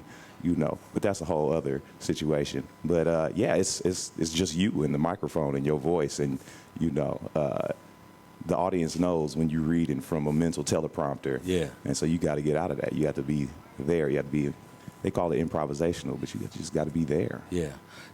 What drew you to the craft? That's actually an interesting story. I was coming from a music studio with some rapper friends of mine, and we were driving around the streets of Oakland, and these fellas was looking at this young lady on the side of the road with a lot of tantalization. They was like really excited. The whole car saw this female. They was like, "Oh my goodness, look at her, look at her." And then I looked. I was like, "I don't know, fellas. She kind of looked like Jay Leno to me." And then they thought that was funny, and the driver crashed his car, laughing at that observation. And then I was like, "Wow, if only I had shut my mouth, it wouldn't have crashed the car. It wouldn't have crashed the car." And I was like, "Wow, I should try stand-up comedy, man. If I can make somebody pay $500 on the deductible with this insurance, I should be able to get some of that." So it wasn't. So it wasn't one of those things like sort of as a kid, that's what you wanted. I always was silly, and I was probably I've kind of always been outspoken, and sometimes when I present my opinions in serious spaces, even my lighthearted candor has gotten me in trouble a lot of times, which is putting it so mildly. You said lighthearted candor. Yeah. Some aunt, uncle, mama, dad, or somebody said, "Boy, you's a fool." Yeah. Oh yeah. That's. So you said you've always been silly. Yeah, a little silly. I've said to folks that know me that kids love me. Mm-hmm. Like little kids, they kind of really love me. Yeah. Because I'm silly as hell. Yeah. People look at this show and some other things and have no idea how foolish I am. Oh yeah. And I can remember a lot of foolish things I've done. You said you're silly. I'm quite silly. Yeah. So give me an example of some of your silly. Well, a lot of times I'll ramble. I'll just ramble. Are we talking about now? Or are we talking about some other time? No, I'm just like when I know I'm rambling, but I'm not going to stop rambling because why stop just rambling? Keep on rambling. Why not ramble? That's kind of fun sometimes. To what am I talking about? But why am I talking? But why what's stop? the silliest thing you did when you was 14 years old? The silliest thing I did when I was 14. Oh wow. Or 15. Or 15. Goodness gracious. I don't know, man. I have to think back. I wasn't really into. I don't know. I was just like a silly dude. Did you just become silly? I was just a silly individual. Didn't. Well, okay. Don't put a year on. I mean, think. How about don't put a year on it? Don't put a year on it. So. Some of the silliest things I've ever done. Oh my goodness. I mean, that's with having your parents get upset, a girlfriend get upset, a boyfriend get upset, whatever it might be. Oh man. I actually hadn't thought of the silliest thing. I just like to keep things lighthearted. I'm not like a prankster or anything like that. Okay. So there are different styles of humor. Yes. Some people are very, very physical. Yeah. John Belushi, very physical. Samurai Sawyer, very, physical with their humor. Do you embrace a particular style? I would say it's conversational. That's probably where my silliness comes into play. Like we'll be having a conversation and you think I'm saying something important or silly, and then I get this hint or an idea or a notion to switch it up and to throw some nonsense at you. In the mix of some serious conversation or seemingly serious conversation. And you're like, did you just say that with that face? You're not even... Tell me this. You've done some stand-up. Oh, yeah. Is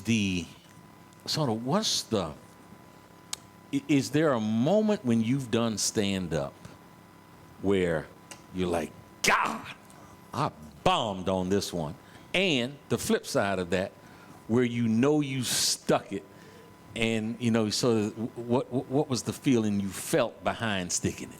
Well, I can explain the bombing feeling. The feeling of bombing when every word that comes out of your mouth is like nails on a chalkboard. It seems like you can't win at all. This is like, you know, these people are not feeling me. I'm not going to be using the front entrance to this establishment. I'm going to where's the emergency exits, and can I use one now?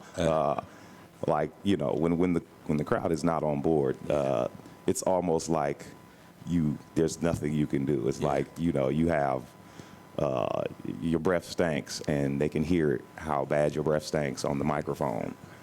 It's like your breath stinks through the speakers. Kind of like, hey, could you put some gum in the speakers, because this fool is funking it up. F-U-N-K. Funk. I heard.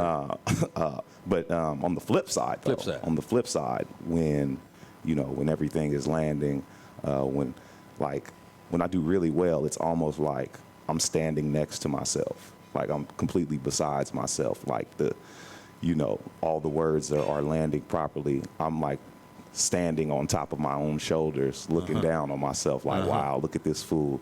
He's about to hit him with this. Oh, you gonna hit him with that? Oh, wow. Who is this dude? Who are you? Right. And then you exit. And then you get out. Then you exit. Yeah. Describe that. Describe that feeling on the exit. When the exit is way different than when the bombing exit is like more of it's more of an evacuation. You think of evacuating the building, the premises. Yeah. The killing, which is what we call when we do spectacular. The killing exit. You don't exit. You kind of you're leaving, but you're standing around. You're hanging around. You're hanging around. We're gonna get some more of that. Yeah. You're like, I should leave soon, but I want to sort of marvel in the space of what I just did to this room, and it would be so unfair for me to just depart so rapidly. You have an album coming up. Before we wrap up here, you have an album coming up. Tell us a little bit about it. Yes, this is my second independent produced comedy album. My first comedy album, Lamb Chopping, is available on iTunes, Amazon, wherever digital media is available. Also on my website, AnyeMalik.com, ANYIMALIK.com. But my follow-up album to that, Laughing While Black, is more of a personal piece. It's going to be dealing with mostly with racial profiling, stop and frisk laws being what they are, and the kind of the climate on the heels of Oscar Grant and Trayvon Martin, and the topic of racial profiling has always been important to me. I've won some awards in journalism. I have a background in journalism, freelance journalism and public media, but most of my contributions in that field were sharing my experiences with racial profiling, and so. None of it was funny, though. None of it. It was all very produced, edited, and so by the time a lot of my pieces aired and people heard some of my opinions, they didn't really get the full. They didn't get the full story. They didn't get the whole deal. A lot of times they definitely didn't get the real. And so none of it was funny though. Yeah. And so this coming up project, I want to not only make light of my own situations and the climate, because just because African Americans and people of color get unfairly targeted by law enforcement agencies doesn't mean we can't laugh about it. It doesn't mean it can't be funny, and we you can't point out the absurdities and the injustice in the meantime. A lot of it is quite absurd, and some of it is so absurd that it has to be funny. Sometimes it's so serious, the pendulum swings in the other direction. It's like, really, fellas, and besides just making fun of the topic, I also want to raise awareness that there's this document called the Certificate of Release that people are supposed to get if you're ever detained. If you're ever detained and not arrested, which happens a lot of times. A lot of brothers and people I know get handcuffed, sat on the curb, and then they kind of let you go as if to say, all right, well, bye, thank you, sorry, I knew you weren't the thug we were looking for, but just doing our job, bye. I mean, you can be like, hey, well, I know you're just doing your job. I really appreciate that. And I got to do my job here. Okay. With certificate of release. That's what a certificate of release, but we want to welcome you back. Folks, look out for Laughing While Black from Anye Malik. Thank you so much for joining us at the Rock Newman Show. We'll be back in just a few moments with the incredible, incomparable Stacey Ann Chen. All right.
My baby drives a handcuff.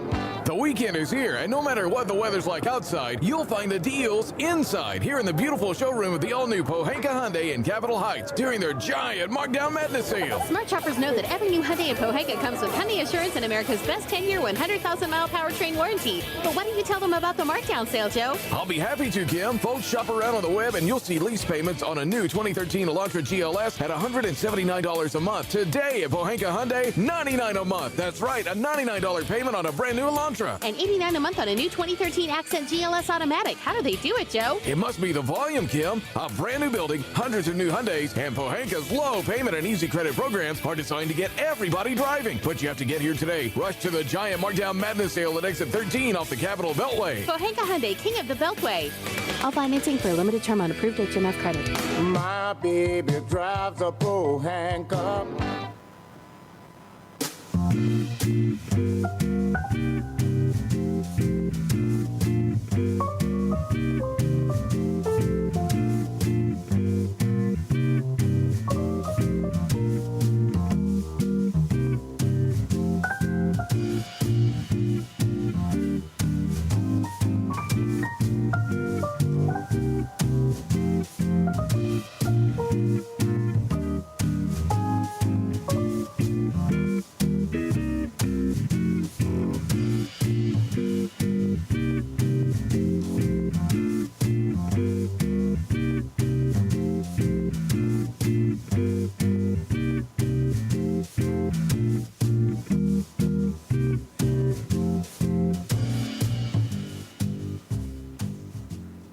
And now, the Rock Newman Show.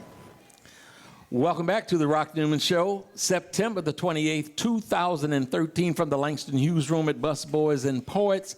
I am absolutely thrilled to have the person in studio with me that I've been telling you for the last 2 weeks that's going to be joining us, the incomparable Stacey Ann Chin. Stacey Ann Chin, welcome to the Rock Newman Show. We love you up in her. Thanks for having me, Rock Newman. Thanks for having me. You are most welcome. Stacey is performing tonight at Busboys and Poets in 5th and K Street. That's the good news. The bad news is you waited too long to get your tickets. The show is sold out. And as a promoter of sorts, I certainly was a former promoter, still a little bit, there is no two words better to a promoter's ears than sold out. Stacey Ann Chin sold it out in a matter of hours. It always happens when she comes to Washington, D.C. That's D.C. for you, man. That's because you are just fabulous, and I said incomparable, and I don't throw that word around lightly. Your body of work has just been so incredibly tremendous, so impactful. That's why you sell out, because people love you. You should just keep talking. I'm not going to say anything. You're doing a great job. It's a great show. I love this show already. Do you love me? I love you. I love you. I love you. Well, let me tell you something. I had a poet on here one time before. Oh, God. Somebody you might have heard of. All right. Her name was Nikki Giovanni. Oh, my God. I wonder if she's single. She want to marry me? Well, here's the thing. It's legal now, you know. I know. It's legal. Just New Jersey. No, but the federal rights is all like up in it now. So like, you know, the states can't do anything but follow. Before we go too far from sort of what the punchline was going to be, she gave me a kiss on the lip. Really? She did. Yeah. She gave me a kiss on the lip. I wonder if she would give me a kiss on the lip. I was wondering if I would the last poet that either would give me a kiss on the lip or my wife a kiss on the lip. And I'm saying that because she already put in her divs. I'm looking at the wife. It's not hard here. She thinks you're about the finest poet she ever seen. She's not too bad looking herself. I'm looking at her. She's a pretty thing.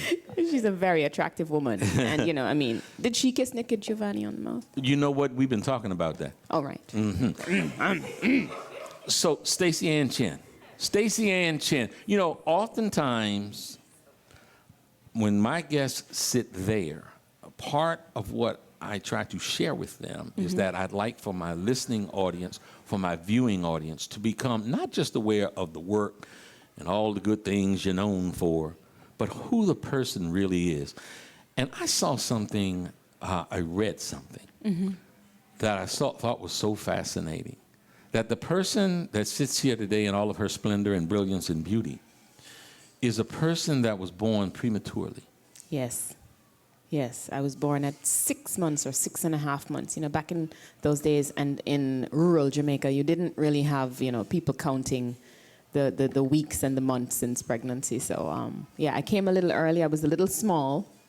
And no one knew that your mom No, was my mother pregnant. kept it a secret. She's a very poor woman who I don't think she wanted a second child.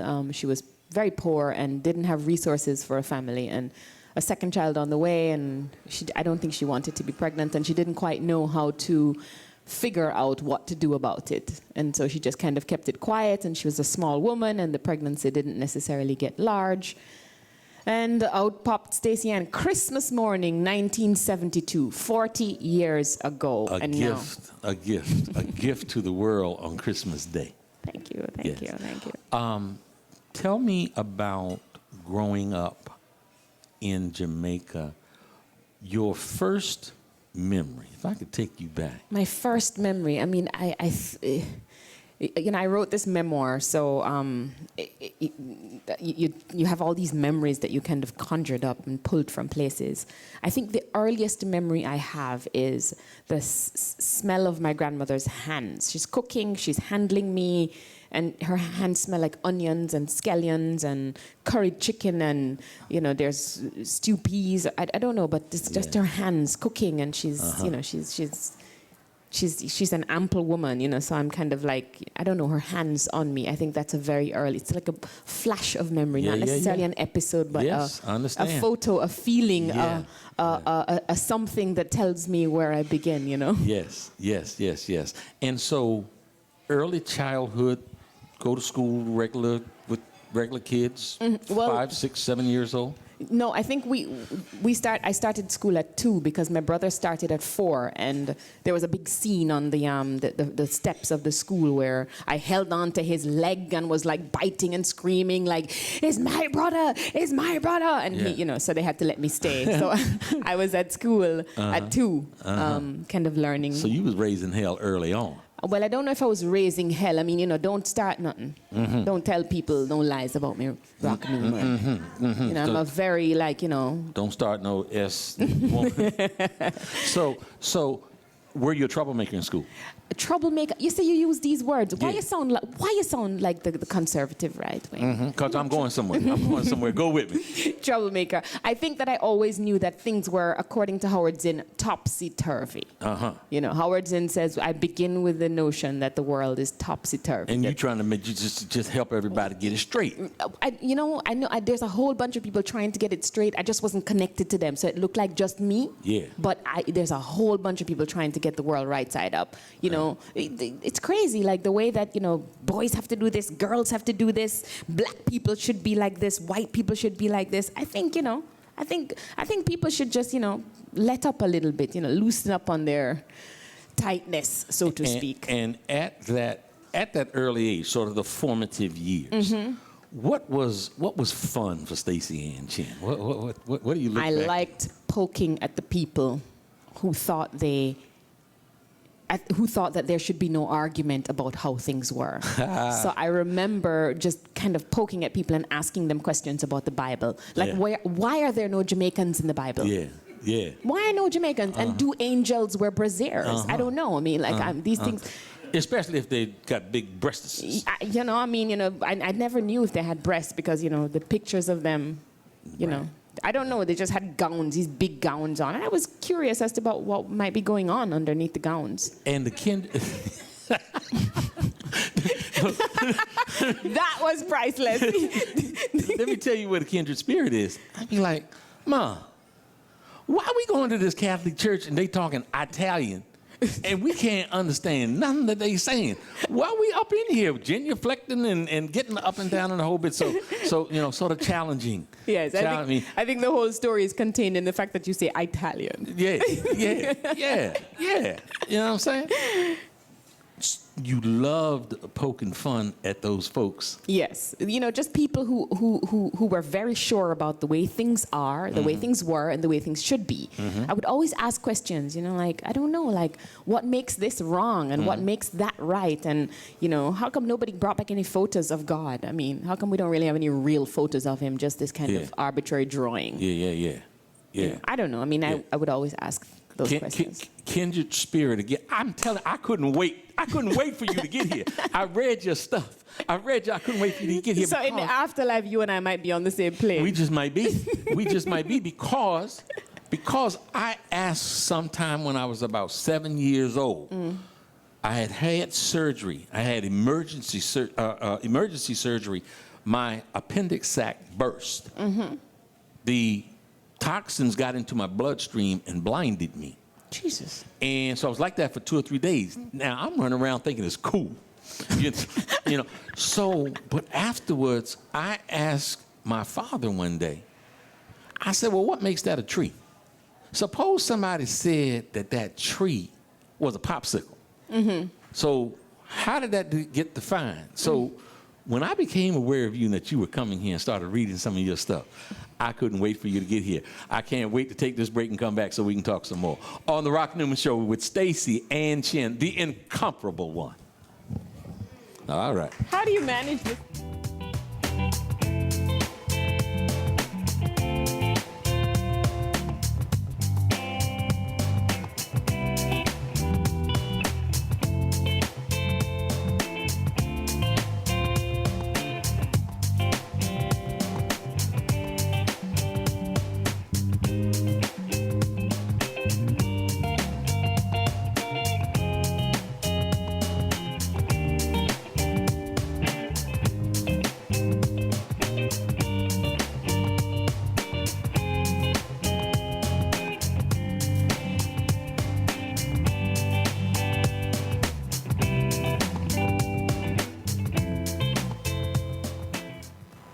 this is Leprechaun Tim Pohanka from Pohanka Nissan and Pohanka Hyundai. It's hard to be down on your luck when you're Virginia's first choice for new Nissan and Hyundais, but I need to sell 60 cars this week. Right now, I'll pay you big bucks for your good luck. Bring down any good luck charm you've got, and based on the sale price of the car you choose, I'll give you up to $4,777 off any nicer, newer car this week. Today, your lucky penny is worth plenty, up to $4,777 off any nicer, newer car you want. Stop moping and hoping you'll get approved. With my For the People credit approval process, the banks are looking to get lucky and lend to you, even if you've been turned down before. Bring me any good luck charm and I'll give you up to $4,777 off any nicer, newer car today. Hurry, once I get rid of 60 cars, the luck runs out. All offers require bank approval, so call us at 1-800-POHANKA, visit Pohanka Nissan and Pohanka Hyundai on Route 1 in Fredericksburg, or better yet, log on to timpohankaforthepeople.com. And when we make a deal, I promise it'll be your lucky day. I'm Tim Pohanka, and I'm a leprechaun for the people.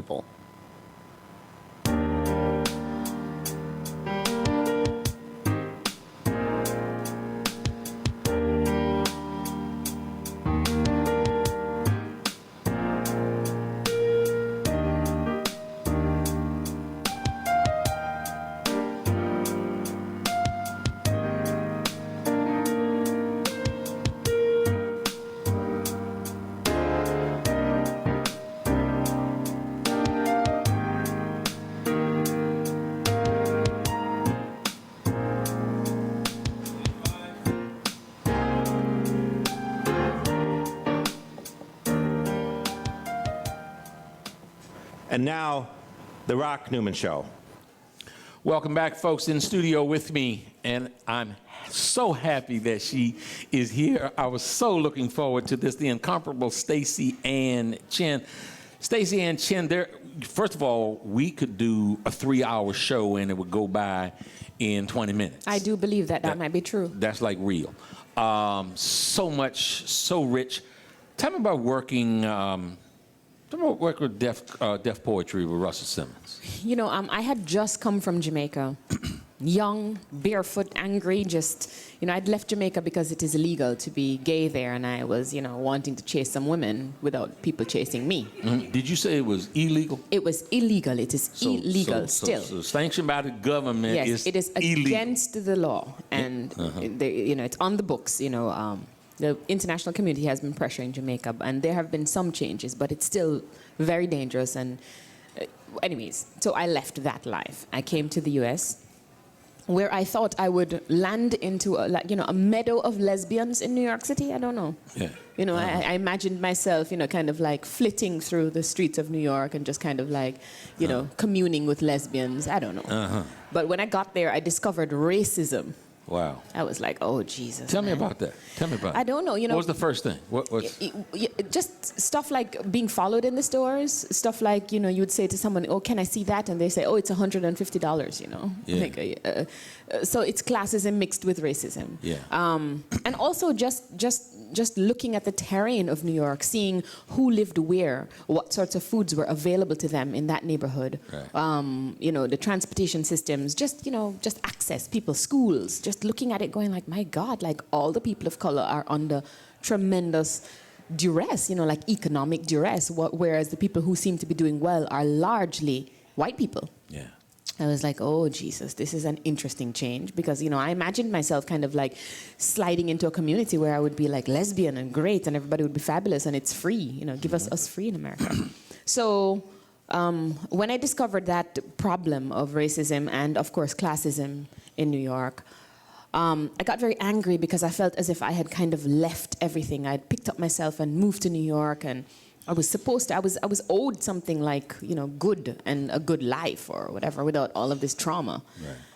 And I kind of knocked about with the poets, in the late 90s, the poetry was kind of flowing and going crazy, and I ended up, in the New Rican Poets Cafe and Bar 13 and the poetry slam scene, and it was where you could like talk about inequality and you could rage and you could commune with other folks who were of like mind, and you could for 3 o'clock in the morning you could go have eggs and bacon and rail and rant about the status of the world, and you felt like you weren't crazy for feeling all you felt, and became a poet. Yeah. Became a performance poet. So you tapped in and you just expressed. And then Russell Simmons was doing this show. He wanted to take, the poetry movement was kind of blowing up, and he wanted to get this kind of like UN collection of poets and put them on Broadway and put them on HBO. Yeah. And they gave me a call, and I said yes. And it was an amazing time in my life. We were on Broadway, we won a Tony. It was a very exciting time.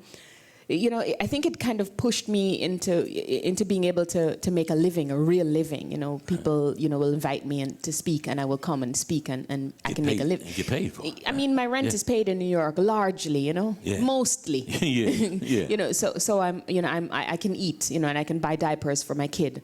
Right. I want to stop. You were feeling that sort of rage, you know, racism, and sexism, classism, everything. sexism, and all of that. You brought with you rage. Yes, You brought with you rage from Jamaica. Yes, because I'd had a really bad experience there. I'd been attacked by about a dozen boys in a bathroom for being gay. And so when I came here, I kind of had all this balled up stuff. So when I came here and I kind of landed in the Poets, I kind of exploded. That's what it felt like. You know, in retrospect, I felt as if I'd come here with all this balled up energy, and somebody handed me a microphone, and I was writing poems, and I just kind of... You know what, folks? If you want to understand why I've used the word powerful and incomparable, and saying that I don't throw those words around lightly, is because this is a force of nature that is sitting at the table with me today that just touched on having an experience with a half a dozen or a dozen guys because she was gay and because she was a lesbian, and she survived. Not only did she survive, she thrived. Absolutely. I normally I don't do a lot of research, you know, but in the research that I did, I heard you explain that horrific experience being one where some kind of way you zoned out. Absolutely. I mean, it's the only way to survive something like that, I think. And it was as if you had some form, call it what you will, an astral projection or something, and you were almost just kind of watching what was going on from another place. I think that, you know, because I was such a loud person, and, you know, if anyone had talked to me about it before, I would have said, oh, if somebody came to me and was doing something to me, I would just stab them. They would have to take me out. I would go down fighting. They would have to kill me first. And I was very silent. I just kind of laid there, and I looked at the ceiling, and I thought about it as something that was happening to someone else. And it gave me a window into, you know, survival, like, you know, how it is that humanity can kind of adapt and morph and change so that it can live through something. Yeah. You know, and I'm very glad that I survived it. I'm very glad that I have, you know, I've made something else of it. You know, I can make theater of it. I can make work of it. I can make, you know, I can talk to other women who've had this experience. I know I can speak from a place of experience now, as opposed to like, oh, you know, I know that happened and this is what we should do. There's something amazing, something powerful about being able to say, that happened to me, and this is how I make sense of it now, and this is how I think we should survive it. This is my story, and it belongs here amidst all the other stories of women who are sexually assaulted. And I'm not going to allow that experience, because part of your power that I think that I look at and I appreciate so much is your power was a power that said, I'm not going to allow that horrific experience surrounding sex, it really is about so much more than that, to deaden you to your sexuality and your... Absolutely. You know, the best revenge, I think when something bad happens to you, the best revenge, you know, sometimes you want to go back and you want to beat the people and you want to fight them and you want to argue with them. The best way to get back at them is to take the time, take the space, whether it's therapy or time or, you're working on yourself and you kind of deconstruct and analyze, and to come out of it with the ability to love, to laugh, to have sex, to go on a date, to be kind to other people, to lift a bag for an old lady, to laugh at a joke. Yeah. I don't know. I feel like every time I see people who have tried to do, terrible things to me, and they see me and they can still see me laughing, and they can still see me kind of like throw my head back and make a joke and tickle somebody, or I won't invite them when I'm having sex, but when I'm having sex, it's good. Yeah. Do you know what I mean? So I think that when those things happen and I find myself whole and able to kind of be a full human being, I feel like I won. Hello. You're not just powerful, you're a winner. I want to let my production staff know we're not going to take any breaks between now and the top of the hour. We're going to keep on talking. We're going to keep on making this do what it do. I'm easy with that. You easy? Well, it depends on who's asking. So you came from Jamaica with this rage. You come to New York and like, damn, it ain't what I thought it was going to be. You're having that kind of experience, so there's some rage there. Mm-hmm. Somewhere in that rage, you did a poem, or you did some writing, or you did something that attracted, people in high places. Can you share a quick poem? From that time? From that time. From that rage. Am I a feminist or a womanist? The student needs to know if I do men occasionally and primarily. Am I a lesbian? Tongue tied up in my cheek, I attempt to respond with some honesty. Well, this business of dykes and dykery, I tell her, is often messy. With social tensions as they are, you never quite know what you're getting. Girls who are only straight at night. Hardcore butches be sporting dresses between 9 and 6 during the day. Sometimes he is a she, trapped by the limitations of our imaginations. Primarily, I tell her, I am concerned about young women who are raped on college campuses, in bars, after poetry readings like this one, in cars, bruised lip and broken heart. You will forgive her if she doesn't come forward with the truth immediately, for when she does, it is she who will stand trial as damaged goods. Everyone will say she asked for it.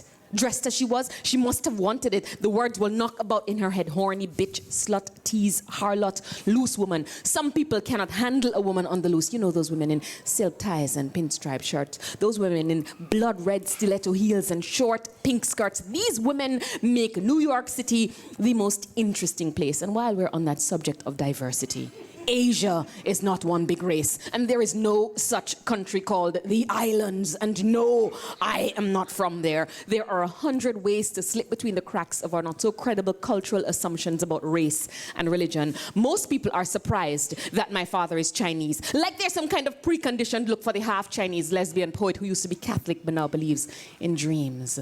Let's keep it real, says the boy in the XX hooded sweatshirt. That blue-eyed, blonde-haired Jesus in the Vatican ain't right.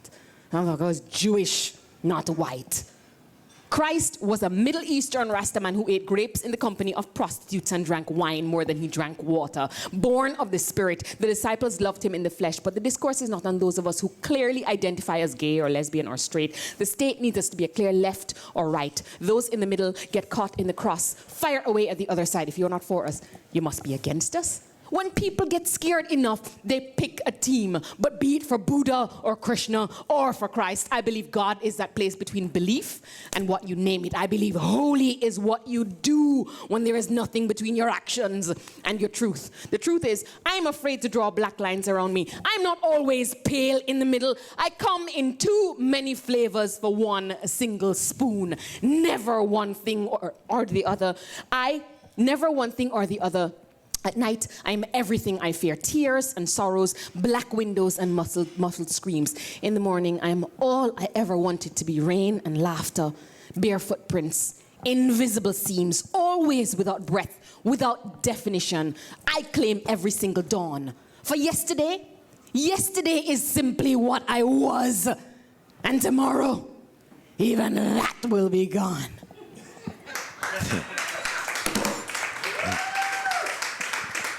See, you see why I say incomparable? You see why I say powerful, incomparable?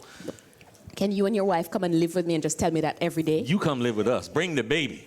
Bring the baby. We just got a new little puppy, and we're going to be one big happy family.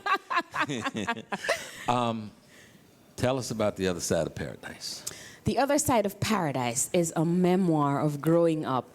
It's a story of how I kind of, walked the road, this kind of crazy road of being abandoned by my mother and not claimed by my father, and this kind of weird temporary relationship with my grandmother and separation from my brother, and kind of coming of age in a world where everything seems to be coming at you, but still kind of maintaining the desire to be that self you could be. Inside of a world that doesn't really allow us to be all of who we are. What the hell is up with the 8-hour day? What is that? People need to pee and eat and sleep when it is that they desire such things. And when you're in an office or a cubicle, people don't.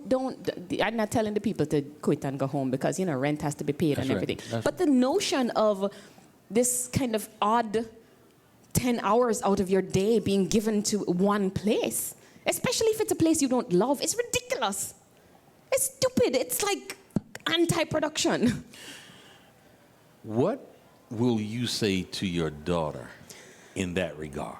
I am interested in what she will say to me in that regard. People always say to Zuri, you're so lucky to have your mom. But I already know from watching other mother-daughter stories play out in the world, to know that she will have her own journey, she will have her own issues, she will have her own quarrels with me because I am me. Yeah. And I'm trying to make room for that and try to understand that she comes to me with her own intention, with her own path ahead. And, I'm just supposed to be facilitating that, one. And two, I'm supposed to be putting away money for therapy because, she'll probably need it. There's someone sitting in this room. It is not my wife, but there's someone close to me. They tried desperately to have a baby. And they tried every form. And they shared with me how expensive it was and how challenging it was to... Can you say that again, how expensive it is? It's a whole other healthcare thing, but we will do that the next show. Okay. Yeah. And they were unsuccessful. You wanted to have a baby. And you were successful. Tell us about the experience. It remains the most moving, the most impacting, the most life-changing experience I have had so far. This business of lending your body to somebody for 9 months, I don't know where they get these beatific pictures of these women who stand under the sunlight looking all, angelic. Yeah. The process is brutal. Yeah. It's terrible. Your body gets stretched out. Things happen to you that I can't tell you on this show because you might lose your license. I understand. Right. I understand. But before you get to the body. But before we even get there, I decided I wanted to be a mother. Yeah. And I wanted to experience that, especially because I had not experienced it as a child. I did not have that mother-daughter relationship as a daughter. And I didn't have that kind of biological closeness with people who I termed family. And so I wanted that. I really, really, really wanted that. And I decided I was going to do it regardless of having a partner, regardless of having money. And so I put all my resources in, and I crossed my fingers and went for it. And it happened. Yeah. And it's just a crazy experience. You jam yourself with with injections, and you turn into a crazy person, and it's like this kind of the most natural thing, but it's the most artificial thing in the world. But I wouldn't change it for a thing. She remains such a miracle. She's a cool little cat. We travel the world together. You didn't have the resources to make that happen. No. But the force of nature that you are. Listen, I begged, I borrowed. I'm still paying back people now for the money I borrowed for some of those things for, and then I was on bed rest. I was really, really, really, really sick. And you told some of the hospitals, you just got to do this. You don't have no choice. I walked up in there, I told I said, listen to me, every lesbian who wants to have a baby, I will tell them to come here. Yeah. I have a huge following online. I will tell them to come to you to get pregnant and give you their money. Yeah. So treat me nice and give me a baby. Make this baby thing happen. Yeah. I really, really, really wanted this kid. And it just kind of like happened, the stroke. And on Mother's Day 2011, they tell me not to test. And I tested, and she was in there. And you felt how? Completely changed already. I was like, oh my God, of course the self-doubt is setting in. What have you done, Stacey? And this is crazy. The child has no grandmother, she has no grandfather, she has no uncles and aunts, She got an uncle and an aunt. She got an Uncle Rock and an Aunt Dee Dee right now. And we don't have much family, we don't have, and I'm basically alone in New York, but I don't know, man. I just do the damn thing. They just get up and change the diaper and move. And, I wanted a kid. I went and got a kid. It was crazy. It was the craziest experience. I mean, I went crazy. My girlfriend left in the middle of the process. I was jamming myself with needles, taking Menopur, Follistim, all this stuff I do. The eggs were growing fast. I was like going crazy. The eggs were growing. I was going crazy. And, and the woman left and I was like, oh my God. And then I got pregnant. And then I was sick for 9 months. I was laid up in my bed, like unable to move, unable to eat, unable to sleep, unable to go anywhere, unable to work. For how long? But she came, she held on, she fought the odds, and she's here with all of her, little parts all in place, and she's telling me no already and telling me no hugs. And telling me like, no, no. I don't know, it's fabulous. And she teaches you you're human and wake up with hope in my heart every day. Yeah. Because, the sidewalk is an adventure. Yeah. When you have a kid, Yeah, yeah. Zuri. Is that her? Where's that name come from? Zuri, it occurs in a bunch of different languages. And that's her, right? Yeah, it occurs in a bunch of different languages. It means love or beautiful. I think it happens in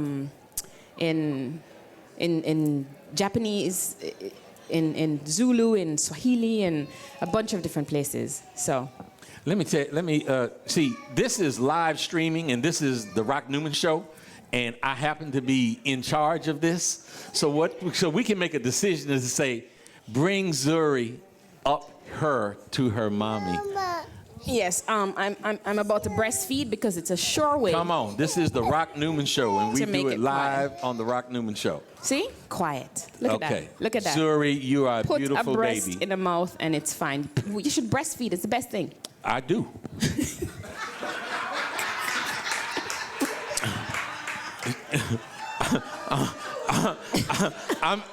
I'm here to testify, and I got a witness out there. This is as live and as impromptu and as spontaneous as the Rock Newman Show has been. I want to tell you, this is a first, and that's okay. Tell us about your one-woman play that you're getting ready to rock at Busboys and Poets at 5th and K Street tonight. Oh, Lord. I wrote the show. This show is all about what we've been talking about the, about hitting 30 and going like, feeling your eggs kind of cracking inside of you because they're drying up. And you're like, God, I want the baby. You start looking at people's babies in the supermarket and go, she don't need that baby.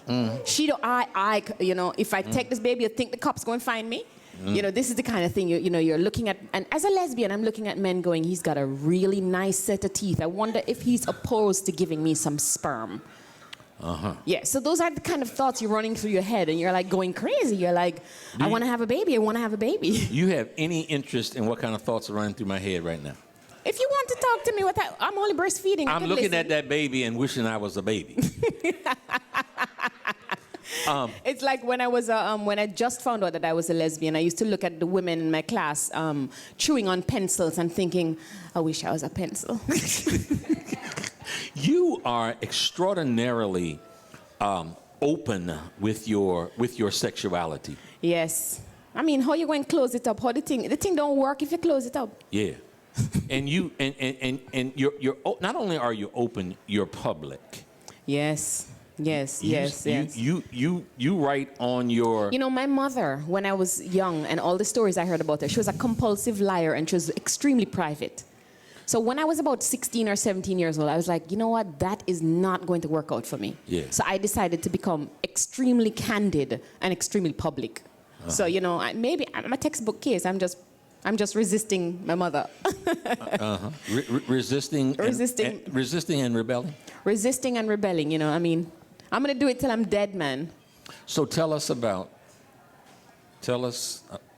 what can folks expect to come to see? The name of her play we can't say. Now it's the placeholder. It's a placeholder. Because, you know, it's like my favorite word. It's like the word, you know.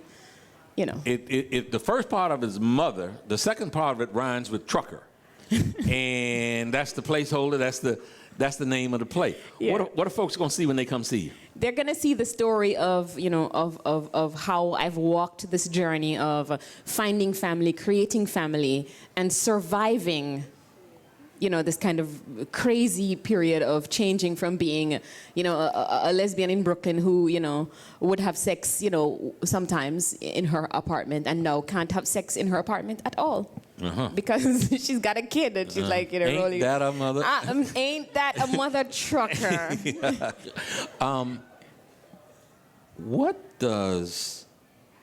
Do you have a description for love? Yeah, love is many things, I think. And I think before Zuri was born, love for me, it was very caught up with the business of passion and sex and now I understand like the expansion of the idea of love. Love is a discipline. Love is being able to lend your body to someone else. Love is being able to let them walk away if that's what they need to do. Love is, you know, I think love happens when your best self is present and the other person's best self is present and they can coexist. Yeah. I think for me, you know, the woman I'm seeing now is we've been in and out of a relationship for about 16 years. I mean, we really should just close the damn thing. Wow. But you know, she has a remarkable ability to kind of adapt, to kind of move through things and allow the edges of things to be, I don't know, amniotic, allow the edges of things to kind of be. You know, to love somebody, you know, you have to decide that I'm going to be with you. I'm going to put up with your crap. Yeah. Even as you grow and change. I don't know who you're going to be, but who you're going to be, I'm going to love it. Yeah. And that is amazing. So lots of breakups and obviously yes. There's lots of makeups. And I made up with some other people in between there too and broke up with them too. But you know, it's made it interesting, man. Yeah. It's made it interesting. Yeah. So would the breakups become more and more dramatic and traumatic? Yes. Yes and no, you know, you kind of expect it. You know, I find that as I grow older, I'm able to move more easily through things that are either hurtful or amazing or moving or disruptive more easily. But I also find that they don't happen as often. You know, I mean, so bigger things happen more infrequently. Right. Because now I know how to avoid trouble. Right. And then I'm old enough now to know the kinds of trouble I can take on. Now, would those increasingly dramatic and traumatic breakups lend themselves to more greatly passionate makeups, or no? Yes, I think we don't make up as often, but when we do, it's astounding. Yes. Whereas it might have been just a lot of fun when I was young, but now it's. And do you ever think that part of the process of breaking up is so that you can have the euphoria of making up? Well, you know, humanity is wide and changing, and I think that you have to grow, and every time you grow and change, it requires some trauma and some drama, you know. So the trauma and the drama feed themselves, you know. I don't know. I mean, I think you definitely need a little bit of breaking up, so that the making up can be astounding. Yeah. And because you're a human being and you change, there's always going to be stuff that you don't like and stuff that, you know, and you have to change. And maybe during this time, I'm not as into you as before. You know, how long have you been together with your wife? We've been married 30 years. 30 next years? Month. Next yes, month. So you know, oh God, 30 years. 30. You have to tell me how you do it. When the show finishes, you must have a one-page write-up about how to stay together. You do? Yeah, so you can just give me. How we stay together is being apart a lot. Right, and that's it. And being apart means that you have experiences that are not just, are not just about the person. Yeah. And so when you come together, you either have things to argue about or things to share. Yes. And maybe the sharing is the arguing. I don't know, but you know, it's like she lives in Jamaica. She lives abroad, so you know we've never quite been in the same space. So there's some of that I think that has been good for us. Some space, you know, allow her to have experiences, allow me to have different experiences. You know. Do you long to live in Jamaica again? I long to be able to be how I am when I am my most kind of out and lesbian. And I mean, it's not even about being lesbian, but when I'm in spaces like these, I don't think about being lesbian. It's kind of just, it's as relevant as my shoe size. And in Jamaica, I have to navigate being lesbian. Like I have to know that, okay, if I say it in this space, some people might get upset, or if I say it here, I might be unsafe. Do you know what I mean? Yeah, so it requires a kind of mental acrobatics that I don't have to put up with here. And so I long for that. I would love to have that in Jamaica. Just to kind of not have anyone say to Zuri, you know, that it's wrong to be gay, or for her to see that as normal, just kind of in the streets or anywhere, or in church. Yeah. So I guess what I'm trying to get to, as a daughter of the soil of Jamaica. I miss Jamaica, man. Yeah. I miss the food. I miss the people. I miss hearing accents that sound like mine. I miss summer all the time, you know. But you know, New York has also grown its own beautiful callus on what of me or that, you know, that is, you know, love or hope or home. So New York is home in a weird kind of way, as much as Jamaica is home. You know, I've spent 16 years in New York, almost half my life. Right. So as Zuri goes to school, as she goes to school, what are your dreams for her? I want her to be happy. I want her to do with her day things that give her pleasure. I want her to fall in love. I want her to have family, have good friends. I want her to be able to explore every aspect of who she could be. I want her to be able to do it safely. I want her to be good to other people. I want her to be kind. I really want her to be an activist. But if she isn't, it's all right. I just want her to be good to the people with whom she interacts. I want her to be a good person. You did you did a poem that set this room on fire. Do you have a favorite from your repertoire? A favorite? That's like asking if you have a favorite kid, which is easy for me because I only have one. Yeah. But I don't know. You know, I mean, I have poems that I think are worse than others. But no, I don't think I have favorites. You know. If you had said yes, I was going to say, would you do one more for us? One more. You see, I have to also find a poem that is that I can, you know, is clean. Right, that's what I'm saying. Kind of, sort of. I mean, but you know. You have a delay that you can edit. No, you see, I'm in my head. What can we do? A poem. I don't have a poem with me. Okay. Yeah. That's okay. Yeah. That's all right. Yeah. When you are on stage, describe that feeling. It's like levitating, man. You know, when people are getting it, and like when I did the poem earlier, and I started speaking, everybody's kind of listening, kind of laid back, and then I started doing the poem, and then I could see them, sit up like prairie dogs. Yeah, yeah.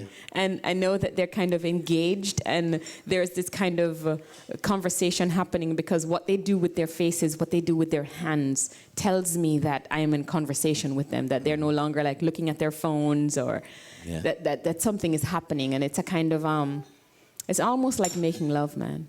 Uh-huh. Yeah, but not touching. So it's like, Yeah. that kind of push-pull tension. Absolutely. It's sexy, man. It's sexy. Yeah, yeah. Intoxicating?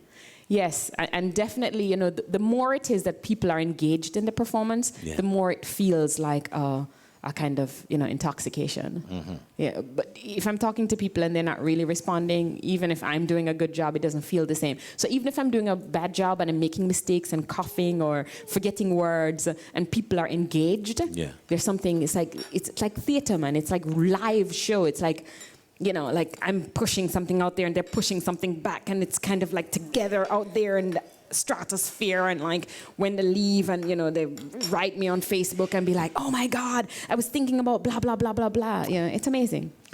I can't imagine you doing anything else. I mean, this is I believe this is who and what you were born to be.